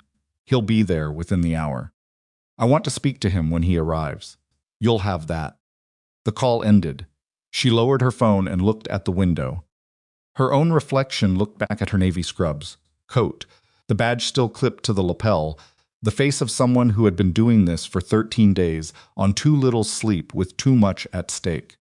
Ronan said from behind her, "You okay? I'm fine." "You don't have to, Ronan." She turned around. "I know I don't have to perform anything for you. I'm fine because fine is what the situation requires. When it stops requiring it, I'll stop being it." He looked at her for a moment. Then he nodded once, a specific nod, the kind that communicated "I understand, and I'll leave it alone" simultaneously. 98.6, she said. "That's your first completely normal temperature." "Is that good?" "That's very good. That means your body has stopped fighting and started rebuilding. You still need the full antibiotic course. You still need to eat. But that number tells me the infection has genuinely resolved rather than temporarily suppressed." Something shifted in his face. Not relief. She suspected relief was an emotion Ronan Kessler processed in private, if he processed it at all. But something adjacent, an easing of the set of his jaw that had been present since the first day she walked in. 5 days, he said. 5 days, I'll be ready. "I know you will." She packed her bag. "Tomorrow morning we add stairs. 1 flight down, 1 flight up. If you handle it without significant discomfort, we add a 2nd flight in the afternoon. The elevator exists. The elevator is for people who aren't trying to demonstrate functional recovery." He almost smiled. She was almost to the elevator when her phone buzzed. "Evan," she answered immediately. "They moved me," Evan said. His voice was tight. "Different building. I don't know where I am." "Are you all right?" Yeah. There's 2 guys here I haven't seen before." "Dorian's people?" "Yes. Are they treating you okay?" "They brought food, so." He exhaled. "Mal, what's happening?" "Nobody's telling me anything."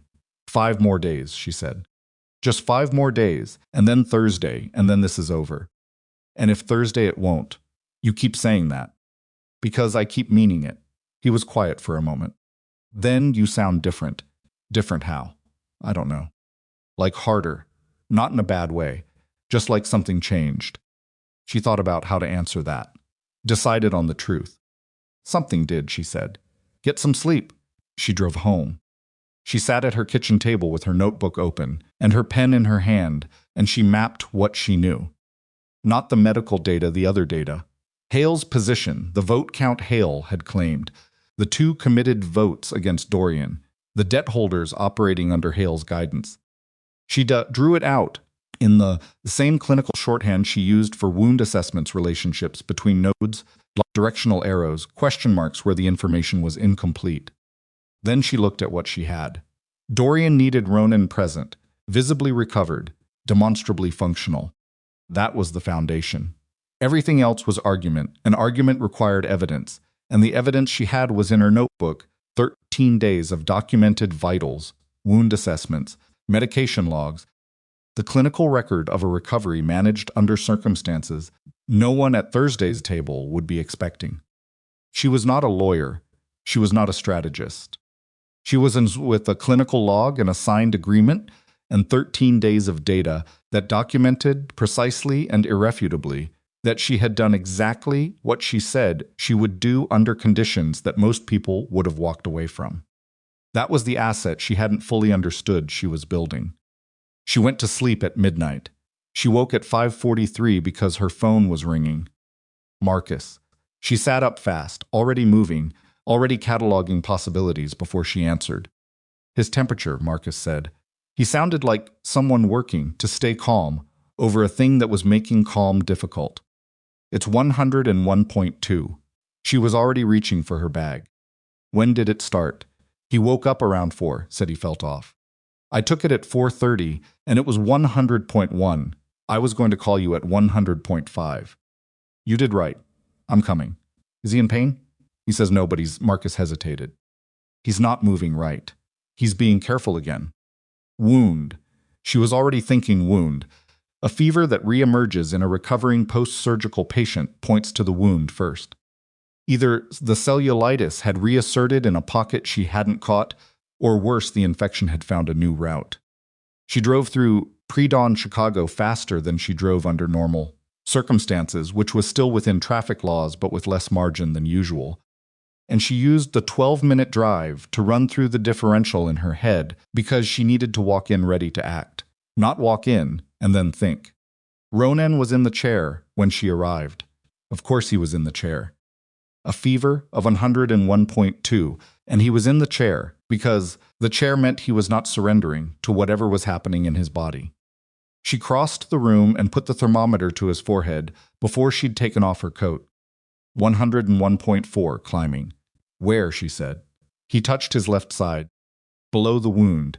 Below the marked borders. She pulled on gloves, lifted his shirt, and felt the skin beneath the wound with her fingertips. There. A new area of warmth and induration. Lower and lateral to the original wound site, where the tissue was harder than the surrounding skin in a way that it hadn't been yesterday. Not a large area. Maybe 3 centimeters. But the quality of it, the density, the specific kind of heat told her what she was dealing with. She stood back. There's a pocket of infection that formed below the primary site. A small collection. It may need to be drained. Ronan looked at her. Can you do that? Yes, she said it without hesitation, because hesitation would cost him something. He didn't have to spare. I've done procedural wound care. It's within my scope with proper supplies. But I need to reach the physician. I need confirmation of the antibiotic coverage, and I need someone to call Dorian right now. Marcus was already on his phone. She called the physician doctor. Renner, the woman Dorian had connected her with on day 1, who had been available and professional and whose willingness to write standing orders for a non-standard clinical situations. Mallory had appreciated without asking questions about her motivations. She reached her voicemail, left a message with the specifics, texted immediately after with the same information.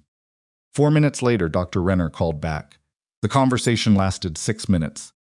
Mallory described the presentation, the timeline, the location and size of the collection. Dr. Renner confirmed the assessment and walked through the drainage procedure with her not teaching her, confirming alignment between 2 clinicians on a shared case. She authorized an upgrade to IV antibiotic for the next 48 hours, which Mallory had anticipated, and for which she already had the supplies. She had always had the supplies. She had ordered backup materials on day 3 when she realized that Ronan's infection was stubborn enough to surprise her. Dorian arrived while she was setting up. He walked in, looked at Ronan, looked at Mallory's hands, and said nothing. Splitting. He understood what was happening faster than most people would have, because he had been watching her work for 2 weeks, and he knew what the presence of certain supplies meant. He stood at the far wall. She worked. The drainage took 22 minutes. It was not pleasant for Ronan. She told him what she was doing before each step, told him when something would hurt. Used local anesthetic appropriately, but local anesthetic in a field setting was not the same as in a surgical suite, and there were moments when she saw his jaw lock and his knuckles go pale against the bed frame, and she kept working, kept her hands steady, kept her voice the same. When it was done, she irrigated the site, dressed it cleanly, and disposed of her materials. Ronan's breathing had returned to normal. His color was better, the specific gray that fever and pain together put on a person had already begun to lift. She stepped back and looked at her work and looked at her watch. She had 4 days. She turned to Dorian. "This changes the timeline," she said. His expression was controlled. She could see what was underneath it anyway. She'd been reading this face for 2 weeks, and she was better at it than he probably knew. "How much?" "He'll run a low fever for 24 to 36 hours while his body clears the drainage. I'm putting him on IV antibiotics starting now, which is more aggressive than where we were, but it'll knock this down faster. If he responds the way he should, he'll be at or near normal temperature by Thursday morning. And if he doesn't respond the way he should, then we make a different decision. But I'm telling you what I expect, and what I expect is that he'll make it. Thursday is in 4 days. I know what Thursday is in." Dorian looked at her. Not at Ronan. Not at the clinical setup around the bed. At her. "Why are you still here?" he said, not unkindly. Something else, a genuine question, the kind that didn't expect the first answer a person gave to be the real one. She looked back at him. "Because I started something," she said. "I don't leave things unfinished. You could have pulled back. When Hale threatened you, when the debt holders called, you had legitimate reasons to walk away, and nobody here could have said you were wrong. Ronan would have said I was wrong. Ronan would have understood. Maybe." She pulled off her gloves. "But I would have known I left because I was afraid. And I don't do that." Dorian was quiet for a long moment. Then he said very quietly, "I know you don't." The room was still. The IV drip made its small, steady sound. Outside the windows, Chicago had gone from pre-dawn to the particular pale gray of early morning, and somewhere in the building below them, Marcus was making coffee, and somewhere across the city, Evan was in a room. Mallory didn't know the address of eating whatever had been brought to him, waiting. She stayed 4 hours. She monitored Ronan's temperature every 40 minutes. At hour 2, it had climbed to 101.8, which she'd expected. Drainage procedures often caused a temporary spike as the body processed the release of the infected material. At hour 3, it began to fall. 101.3. At hour 4, 100.7. Falling, she told Ronan. He was half asleep in the bed, actually, in the bed, the chair abandoned, because the procedure had cost him something, and the cost had finally overruled the pride, and he opened his eyes when she said the number. "Good," he said. "Go back to sleep." "I'm not, Ronan." "Sleep." He closed his eyes. She wrote her final morning notes and told Marcus the schedule for the IV antibiotic doses, timing, volume, what to watch for, and made sure he had it written down in his own hand, because written was more reliable than remembered at this level of fatigue and complexity. Then she went to the elevator. Dorian followed her. They rode down together in silence. Not uncomfortable silence, the silence of 2 people said enough for one morning and didn't need to fill the rest of it. The lobby doors opened, and she walked out into the early morning, and he came with her, stopping just outside the building's entrance. "The physician's on call tonight," he said. "If anything changes." "I know. I have her number, and Hale is handled. Will not be speaking to you again." She looked at him. "What does handled mean?" "It means the conversation I had with him last night changed the available options for everyone." His voice was its usual register, but something in his face had shifted, not softened. That wasn't the word, but opened slightly in the way of someone who had stopped maintaining a particular posture. The vote count Hale described to you was accurate when he described it. It is less accurate now. You turned one of his votes. I had a conversation that clarified some historical information a specific individual found relevant to their position. That's a very careful way to say something. Yes. She looked at him for a moment. How much of what Hale told me was accurate? Most of it. His math on the votes was real. His read on the debt holders was real. His assessment that my position was more fragile than I'd told you. He paused. Also real. You were managing me. I was not giving you information that would have frightened you away before you'd had a chance to see that the situation was manageable. That's still managing me. Yes, he said, it is. And I'd tell you I'm sorry, but you'd know whether you believed it. She looked at him. I believe it, she said. I'm still angry about it. I know Thursday, she said. He will be in that room. I know that too. And after Thursday, whatever happens, the arrangement holds. The document holds. The document holds, he said. I don't break signed agreements. She nodded once. She was about to turn toward her car when he said her name, not Miss Keene, her name the way Ronan had said it in the apartment 3 days ago, and it stopped her the same way. Whatever happens in that room on Thursday, Dorian said, you should know that it already changed because of what you did here, not the outcome, the thing itself. Ronan being alive and standing. That already happened. That's already real. She looked at him for a long moment. Make sure the vote goes right, she said. She got in her car. She drove 3 blocks, and then she pulled over, and she put her hands flat on her thighs, and she let herself feel for 60 seconds, exactly, like a timed medication, everything she'd been keeping in the walled-off section. The fear for Evan, the fury at Hale, the exhaustion that had been building since day one into something that was no longer tiredness, but a structural weight. The thing she'd felt in the lobby when Dorian said her name. 60 seconds. Then she drove to Westbridge. She clocked in, put on her badge, and walked onto the floor. Mrs. Alderton in room 412 had spiked a fever overnight and needed a wound assessment. Mallory went. She did the assessment 11 minutes, documented it in 4, updated the attending, and moved to the next patient.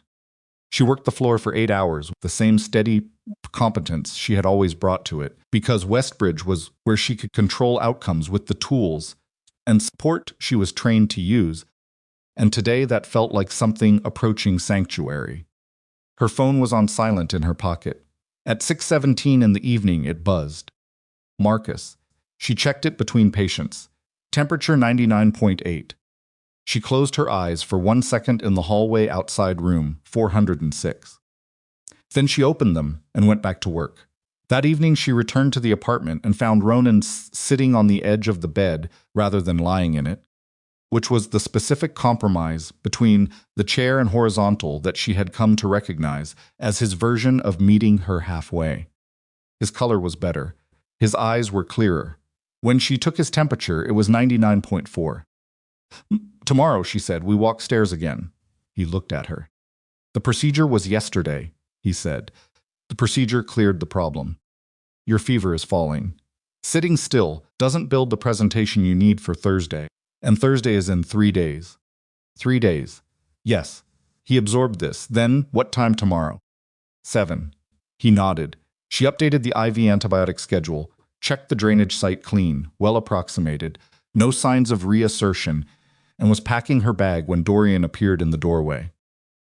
There's something you need to know, he said. She looked up. His face was doing the thing it did when information had arrived that required processing, the particular stillness that meant the opposite of nothing happening. Hale contacted the Thursday mediator, he said. He submitted a formal challenge to my representation at the meeting. He's alleging that the circumstances around Ronan's care, bringing in an outside civilian, the arrangement with your brother, constitute a breach of organizational protocol sufficient to question my authority. She stood straight. When does the mediator decide? Thursday morning, before the meeting starts. And if the challenge is upheld, then I don't present. Hale's faction controls the agenda. Evan's arrangement dies in the room before anyone sits down. The silence in the apartment had a different quality now. Ronan was watching them both. Marcus had stopped moving in the kitchen. "What do you need from me?" Mallory said. "The mediator is neutral. He doesn't respond to organizational pressure, but he responds to evidence." Dorian looked at her steadily. "He will want to understand the nature of your involvement, whether it was reckless or sound, whether the decision I made had a rational basis." She understood. "You need me to present," she said. "I need your documentation, your clinical log, the signed agreement, a professional account of what actually happened in this apartment over the past 2 weeks. I'm a nurse," she said, "not a witness at an organizational tribunal." "I know what you are," he said, and the way he said it, not dismissive, the opposite, made her stop. "When?" she said. "Wednesday night. The mediator will be here." Wednesday was tomorrow. She looked at Ronan. He looked back at her with something that might have been an apology and was definitely a request. She looked back at Dorian. She thought about the supply room at Westbridge, where she'd answered the phone. The way the fluorescent light had buzzed. The 5 calls. The voice that had told her everything was about to change. She thought about what she'd carried into this, a bent pen, a list of supplies, and the refusal to be less than what she actually was. "I'll be here at 8, she said. She picked up her bag. She walked to the elevator. Behind her, she heard Ronan say something to Dorian, too low for her to catch the words, and heard Dorian's response, equally low, and she did not turn around, because whatever passed between them in this moment belonged to them and not to her. The elevator opened. She got in. The doors closed, and she rode down alone through 9 floors of a building that existed in a city that didn't know it was there, with a clinical notebook in her bag that contained 15 days of data that might, by Wednesday night, become the most important document in a room full of dangerous men deciding who had the right to make decisions about other people's lives. She had never testified to anything. She had documented everything. She had kept her hands steady.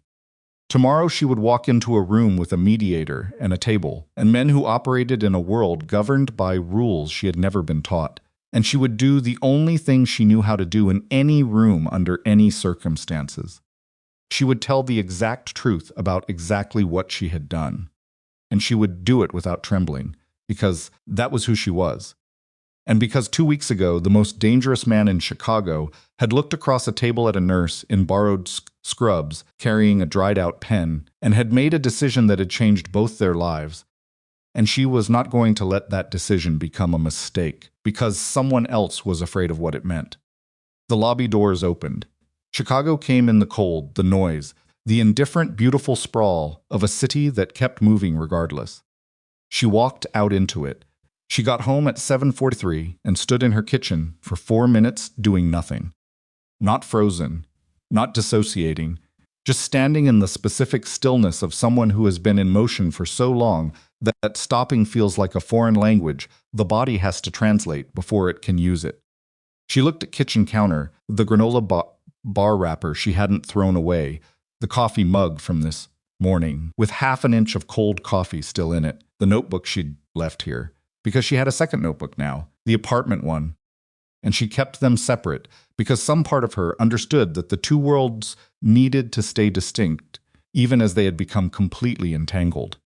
Tomorrow night she would sit in front of a man she'd never met and explain to him, in a room that operated by rules she hadn't been taught, why a decision made by a criminal organization's leader had been sound. She made herself eat. Eggs, toast, the mechanical construction of a meal she barely tasted, because the body required fuel, regardless of what the mind was doing, and she had learned that lesson in her first year of nursing when she fainted between patients during a 12-hour shift, and her supervising nurse had looked at her on the floor and said, not unkindly, "You can't pour from an empty cup," which was a cliché but was also simply true. She sat at the kitchen table and opened the apartment notebook to the first page. Day 1. Ronan Kessler. Temperature 102.7. BP 118.74. Pulse 98. Rest rate 18. O2 sat 97%. She read every entry from the beginning. All 15 days. She read with the attention she gave to pre-op charts, looking for the thread that connected each data point to the next, the story the numbers told together that they didn't tell individually. The fever's arc, the wound's regression, and the surprise reassertion, and the drainage and the fall. The antibiotic adjustments, the walks documented in terms of distance and tolerance, and the specific physical markers she'd tracked. It was a complete clinical picture. It was also, she understood now, evidence. Not evidence in a courtroom sense. Evidence in the sense of a record that demonstrated, day by day, decision by decision, that what had happened in that apartment was not reckless improvisation. It was competent professional care delivered under non-standard conditions by someone who knew what they were doing and documented every step.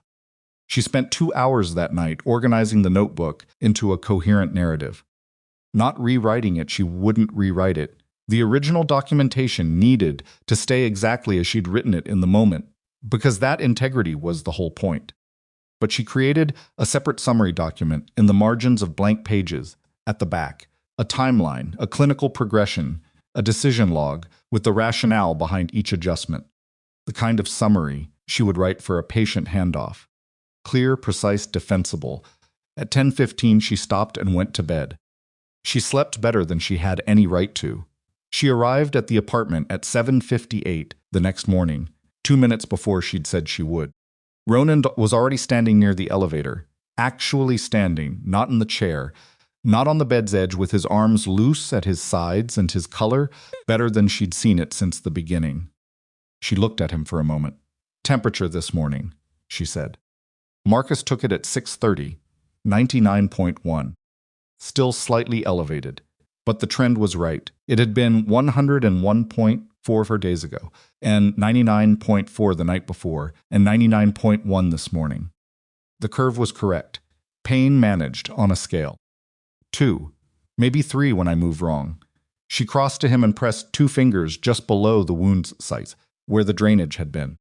He didn't flinch. The tissue was softer than yesterday, the induration continuing to resolve. She stepped back. "Stairs," she said. He walked to the stairwell door without argument. They did 4 flights, 2 down, 2 up. His pace was deliberate but not labored, not the careful, pained economy of the first day she'd made him walk, but the measured stride of someone who was managing rather than suffering. At the top of the second flight up, he stopped, and she stopped easing in, stood in the serum. They stood in meticulous solace of shared physical effort while he got his breathing back. "How does it feel?" she said. "Like something I can do." She noted that. Specifically those words, not good, not fine, but like something I can do, which was Ronan Kessler's honest answer and therefore more useful to her than a more comfortable one.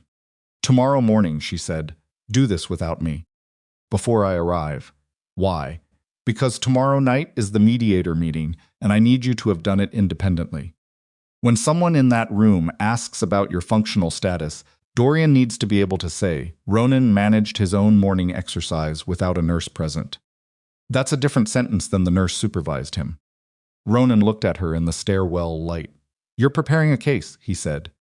"I'm preparing an accurate picture of where you actually are. Those aren't mutually exclusive." "No," she agreed. "They're not." He held the stairwell door open for her on the way back in. She walked through it and thought that 3 wood splitting. She walked through that 3 weeks ago this man had told her no from across a room, and she had looked at him and seen a patient who was going to be difficult and had worked with that rather than against it. And now they moved around each other in a space, with the practiced ease of people who had spent enough time in close proximity to have developed an unspoken choreography. She spent the morning documenting his stare assessment in the notebook, wrote it in the present tense, then corrected to past, the way she always caught herself when writing clinical notes in real time. The correction was automatic. She had spent 7 years training the instinct to document accurately, and the instinct worked even when the rest of her was somewhere else. At noon, she went to Westbridge. She worked the afternoon shift with the particular intensity that came from knowing the other thing was happening in parallel. She was a nurse on a hospital floor, and she was also someone who would be sitting in front of a stranger, tonight explaining choices, that had no established protocol. No. The 2 versions of herself occupied the same body, without conflicting, because she had always been more than one thing at once. That was what nursing required. The capacity to hold multiple realities in simultaneous focus. But today, the weight of it was different, and she felt it in her shoulders and the base of her skull and the place just behind her sternum, where she stored things she hadn't finished processing. She clocked out at 6:47. She went home, changed out of her scrubs, and stood in front of her closet for longer than she'd stood in front of a closet in recent memory. She was not going to wear a suit. She owned one suit, the interview suit she'd bought for her nursing license hearing 4 years ago, and she was not going to wear it because it would make her look like she was performing something she wasn't. And the whole point of tonight was to be exactly what she was. She put on dark jeans and a gray sweater and the coat she'd been wearing since the first morning, and she picked up her bag with both notebooks in it and she drove north. The apartment was different when she arrived. Not physically different, same furniture, same lighting, same careful temperature that she'd established in the first days. But the atmosphere had compressed in the way of rooms where consequential things were about to happen. Marcus was in the kitchen and not pretending to do anything in particular. 2 men she recognized from the lobby rotation were positioned near the elevator. Ronan was in the chair by the window. The chair, not the bed. The chair that was his form of formal attire, wearing actual clothes, dark shirt, dark pants, the version of himself that existed outside of recovery. He looked like Ronan Kessler, not a patient, not a man who had been fighting a post-surgical infection for 15 days. Ronan Kessler.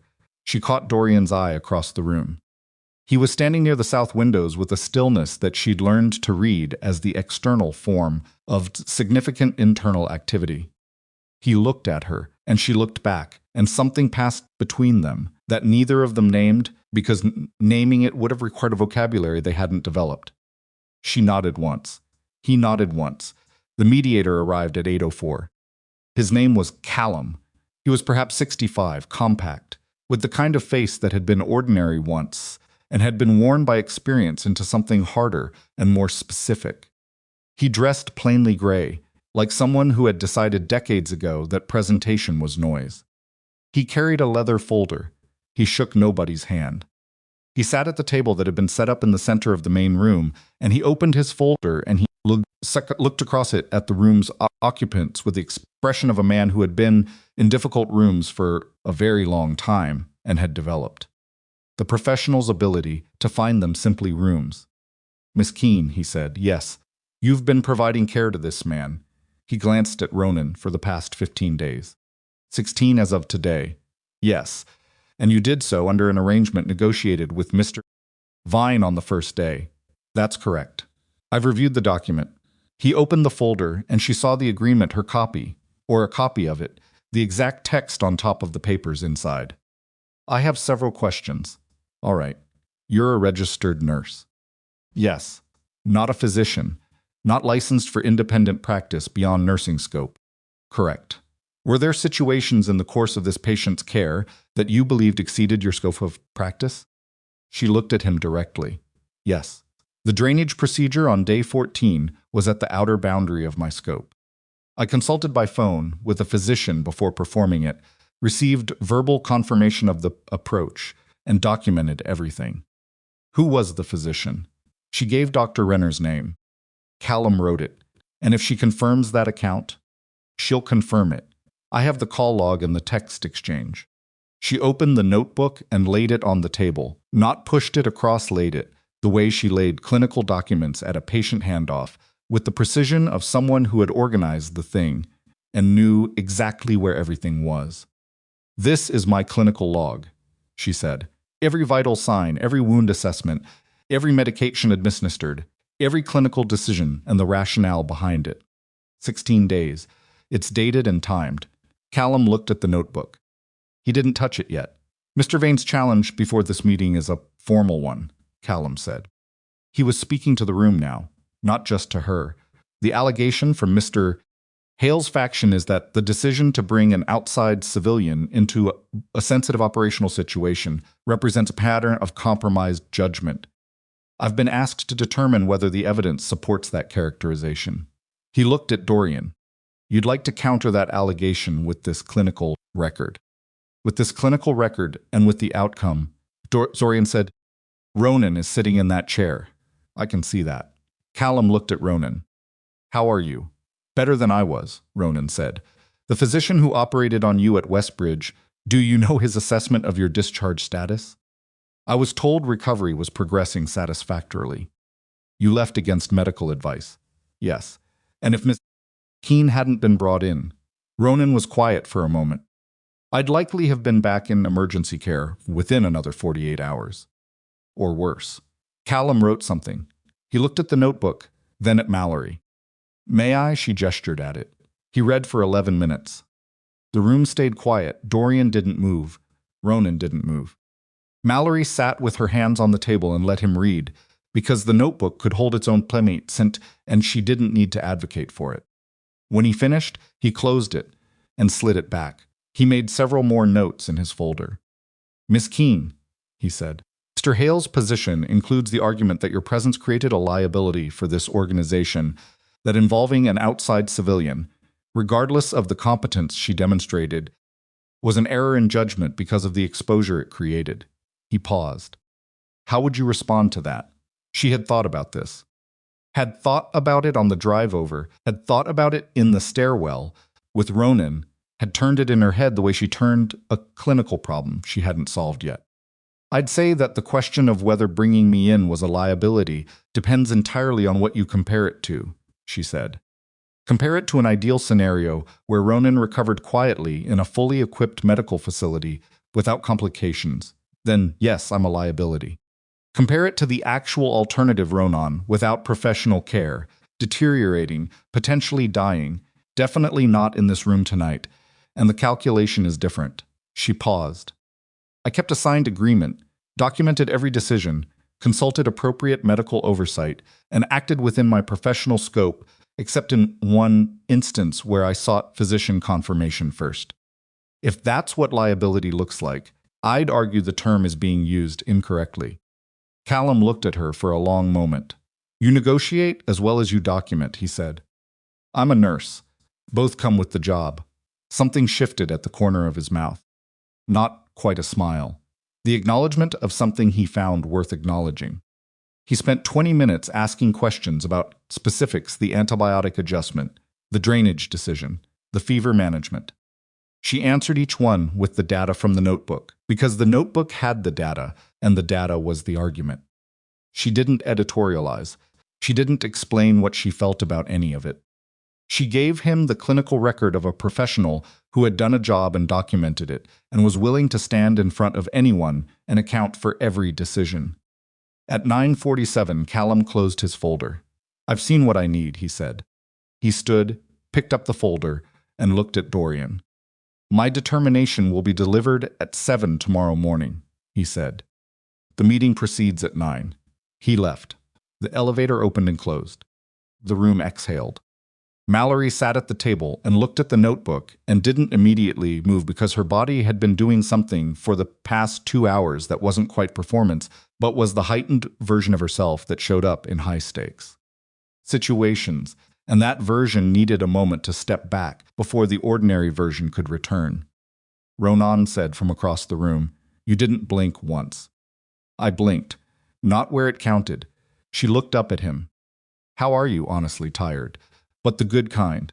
She stood and crossed to him and pressed 2 fingers to the side of his neck. Pulse check, reflex habit.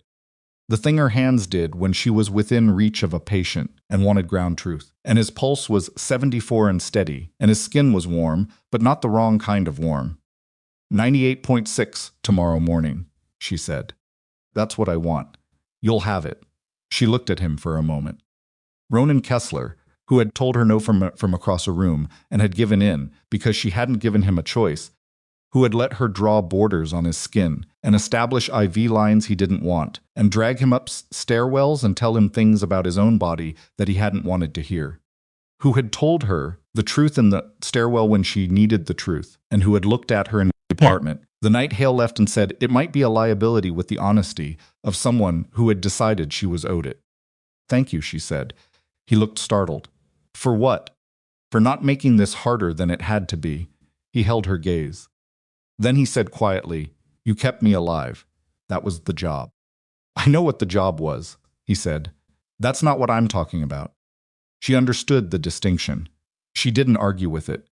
She picked up her bag and looked at Dorian, who was still near the windows, who had not moved significantly for the past hour, who was watching her with the expression she had spent 16 days learning to read and still didn't have a full translation for.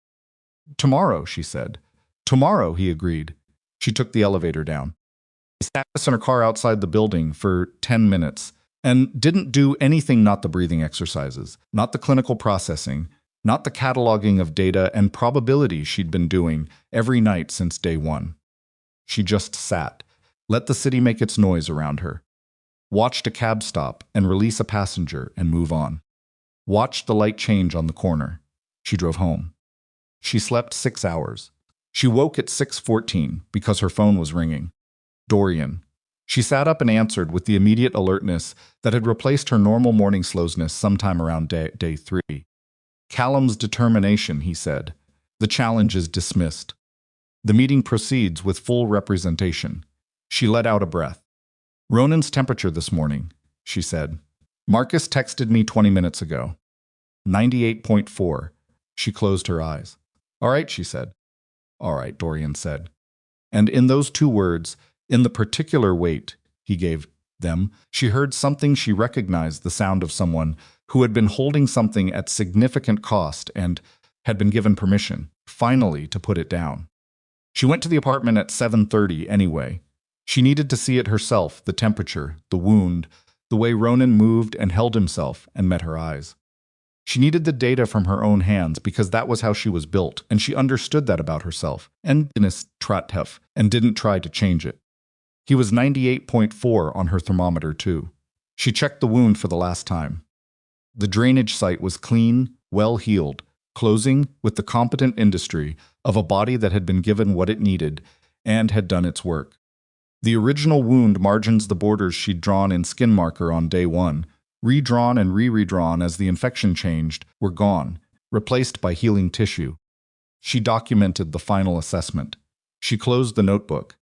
She looked at Ronan, who was standing near the window in the morning light with his arms loose at his sides and his clears and his color right.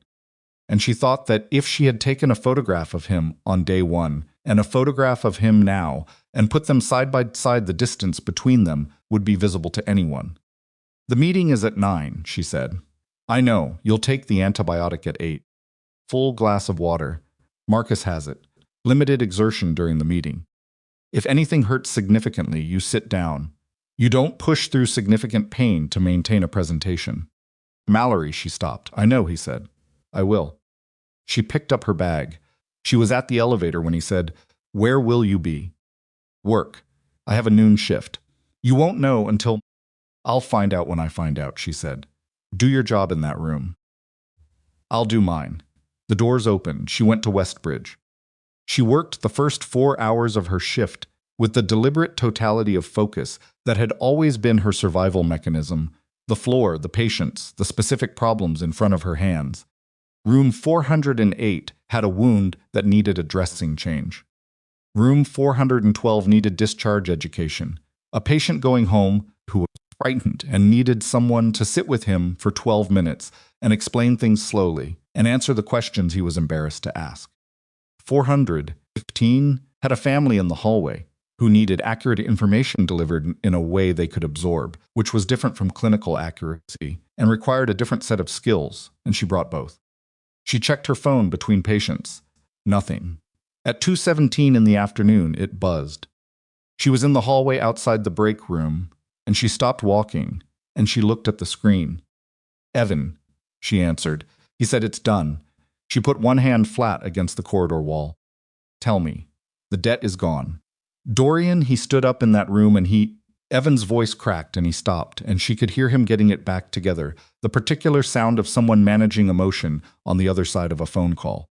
"He talked about what you did, not just the medical stuff. He said you walked in with nothing, and you negotiated for fair terms, and you kept your end of every agreement, and you never asked for anything you hadn't earned." He stopped again.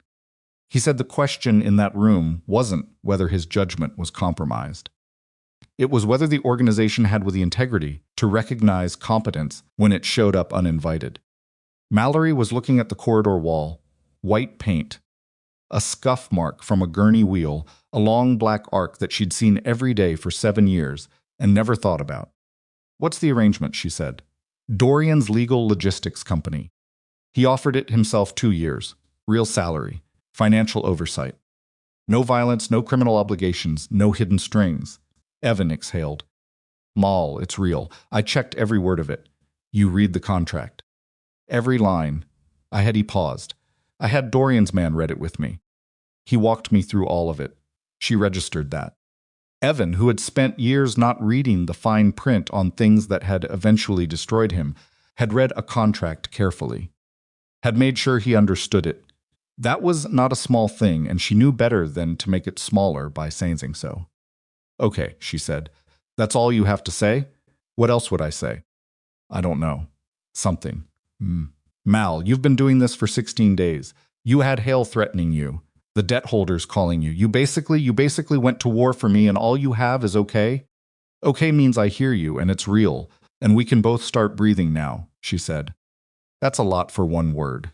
He laughed. It was the first time she'd heard him laugh in a month. It sounded like him, the specific laugh she'd known since he was a kid, slightly surprised by itself, loose at the edges. "Thank you," he said. "Don't thank me," she said. "Do the work." "I will. Every shift.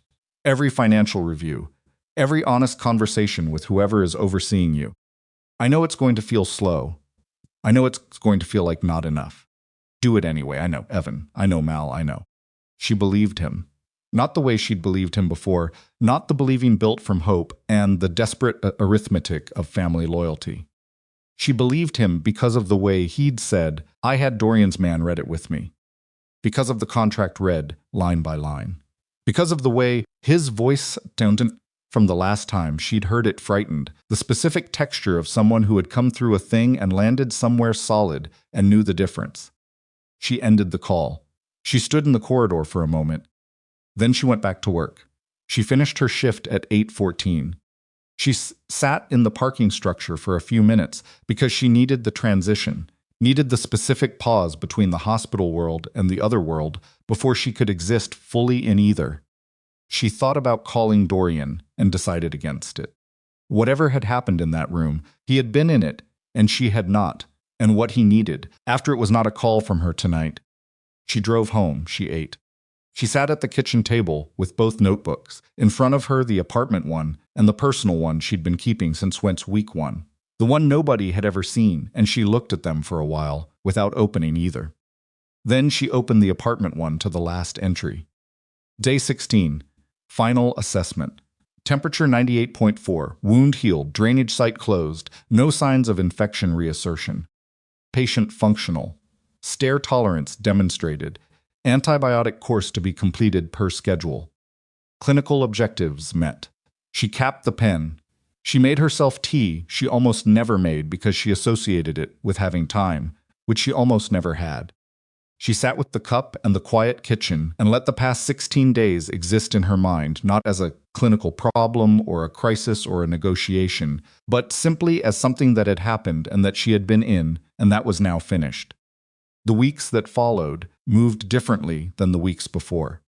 She went back to being a hospital nurse in the complete sense, the full shifts, the full attention, the full investment in the floor and the patients, and the work that had been her life before a phone rang at 2:47 in the morning and rerouted everything. The signed notebook went into her desk drawer. The signed agreement went into the fireproof box, where she kept her nursing license and her apartment lease and the small number of documents that constituted the paper architecture of her life. Evan started his job at Dorian's logistics company 3 weeks after Thursday. He called her on his first day, not to report in, not to reassure her, just to say he'd made it through orientation and that the work was ordinary, and that ordinary felt, at this specific moment in his life, like something he hadn't known he needed. "Do you like it?" she asked. "I don't know yet. It's only been 1 day." "Fair enough. The guy who runs my department," Evan said, He told me the first month is just about learning the systems, that nobody's expected to be good at it yet. He's right. It's strange, being allowed to be bad at something for a while. She thought, for a first year of nursing, the things she'd gotten wrong, the things she'd learned from getting wrong, the slow accumulation of competence that didn't feel like competence while it was being built. You get used to it, she said.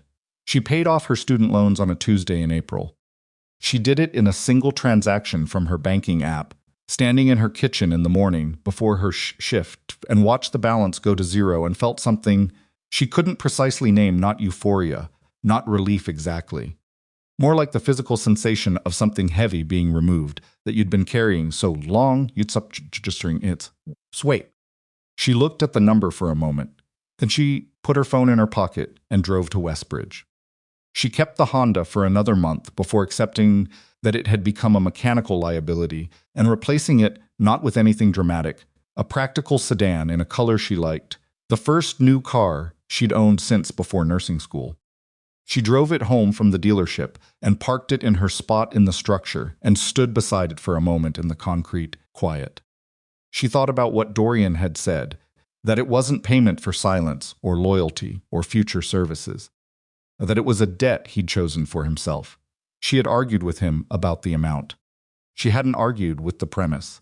She had done a job. She had done it well. She had done it under conditions that would have been a legitimate reason for most people to leave. And she hadn't left, and the work was finished, and the debt was paid, and the ledger between them was, in whatever way ledgers between people like them could be balanced, even. Ronan came to Westbridge in May. He came through the front entrance, which she registered as the specific detail. It was not the service entrance, not the parking structure. The front entrance with the automatic doors and the information desk and the lobby that smelled like every hospital lobby, which is to say, like the intersection of medicine and hope and human fear. He was carrying coffee 2 cups, one of which he handed to her when she walked into the lobby and found him standing there looking like a person who was entirely well and entirely amused. "You look healthy," she said. "You sound surprised." "I'm not surprised, I'm documenting," he almost smiled. The full version this time, not the half-second version she'd cataloged from the apartment, but the actual one, which changed his face more than she'd expected. "I had the follow-up imaging," he said. "Pleural repair is holding. No residual infection markers. The physician said," he shifted the coffee cup to his other hand, and I quote, "whatever you did after discharge was better than what you were doing in the hospital." She didn't know the full picture. No. But she knew the outcome. They stood in the hospital lobby for a few minutes. Not long. Neither of them was built for extended sentimentality, and the lobby was not the right venue for it anyway, with the foot traffic and the noise and the overhead announcements. She asked how he was actually doing beyond the imaging. He said he was working again, which she understood meant working in the full sense of what his work was. And she didn't ask for details because she didn't want them, and he knew she didn't want them. He asked about Evan. She told him about the logistics job, the ordinary shifts, the call on the first day. Ronan listened and nodded once when she finished. "Good," he said, simply, as if that was exactly the right amount to say about it. She agreed. He left after 20 minutes. She walked him to the lobby doors, and he stopped on the threshold and looked back at her. "The discharge instructions you gave me," he said, "on day 1. You were very specific about the antibiotic timing." "I remember. You were right to be specific. I'm always right to be specific." He held her gaze for a moment. Something in Hinez's expression that she'd seen at the end, the particular look of someone who understands that what they survived required help and has made their peace with that. "Take care of yourself," he said. "You too," she said. "Finish the follow-up care." He raised one hand in something that was almost a wave and walked out through the doors into the May afternoon. She stood at the window and watched him go. Then she went back to the floor. It was Dorian who found her last, not at the hospital, not at the apartment. She came out of the parking structure at Westbridge one evening in late May, after a shift that had been long and difficult in the particular way of shifts where you lose a patient you'd expected to keep, an elderly woman named Ruth who had been. there for 11 days, and who had died at 4 in the afternoon while holding her daughter's hand, with Mallory nearby. In the way she was always nearby when these things happened, quiet and present and doing the last things that could be done. She was tired in the way that went below the body into something older. She came out of the elevator into the structure's lower level, and he was there, not surrounded by men, not with the organization's infrastructure wrapped around him, just standing beside a black sedan in the concrete quiet, the way he'd appeared outside Westbridge in the outline she'd known was coming, before she wrote it into any document. She stopped. He looked at her. She looked at him. Evan completed his first 6 months, he said, without missing a shift, without a single financial irregularity. She took that in. He did that himself, Dorian said, as if anticipating what she might say. You should know that. Whatever you think you did for him at the end, it was his choice. Every day, his. She had known that. She had told herself that. But hearing it from someone who had been watching and who had every reason to characterize it differently, that was different. Thank you, she said. I didn't do anything. I'm reporting. You gave him a structure where his choices could matter. That's not nothing. He looked at her for a moment. Then he asked whether she regretted it. She had known the question was going to come.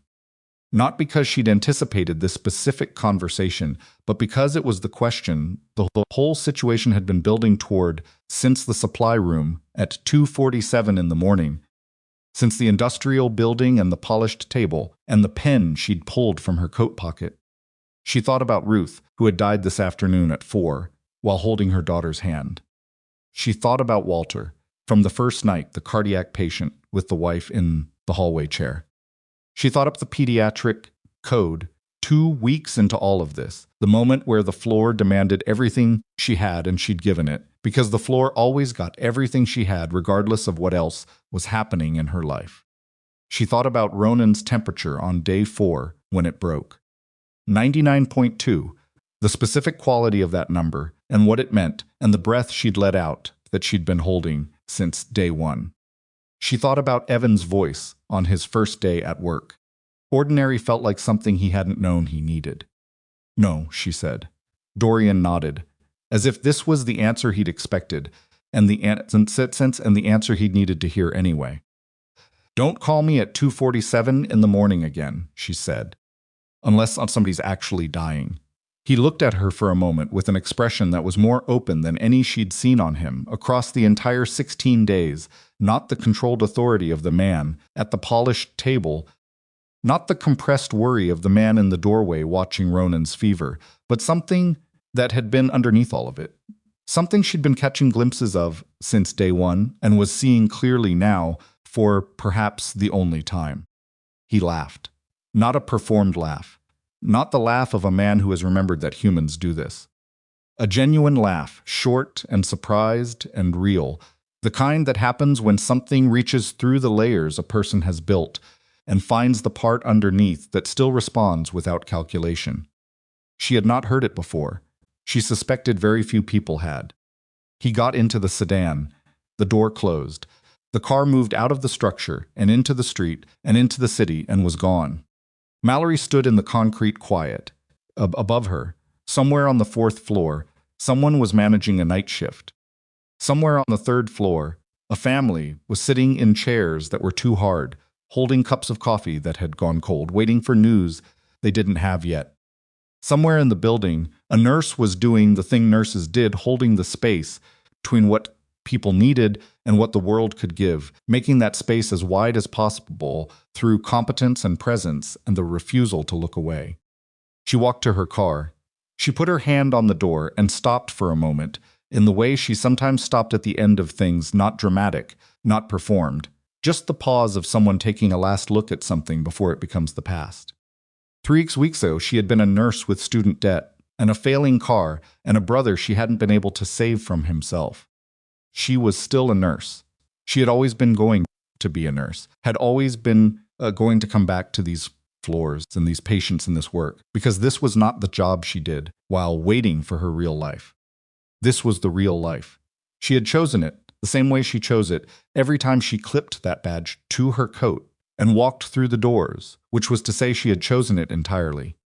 The debt was paid. The brother was working. The patient was healed. The man who had summoned her expecting desperation had received something he hadn't asked for and didn't know he needed. She got in the car. She clipped her badge to her coat, Mallory Keene, ran the same badge, the same clip she'd bent slightly on a supply room shelf and never replaced, and she drove out of the structure and into the Chicago night, which was warm now. Finally, the particular May warmth that arrived after months of cold, like a rumor becoming true. Tomorrow there would be another shift, another patient, another problem demanding steady hands and clear eyes, and the willingness to stay in a room even when sticking was hums hard. She had never been the kind of person who left. That had always been her whole nature. She just hadn't known, until 16 days in a ninth-floor apartment, how far that nature could carry her. She drove home through streets she knew. The city stood around her, indifferent and beautiful and entirely alive, full of people carrying things they hadn't chosen and making do with what they had, which was the condition she had been treating since her first day as a nurse and would be treating until her last. She kept driving. She did not look back.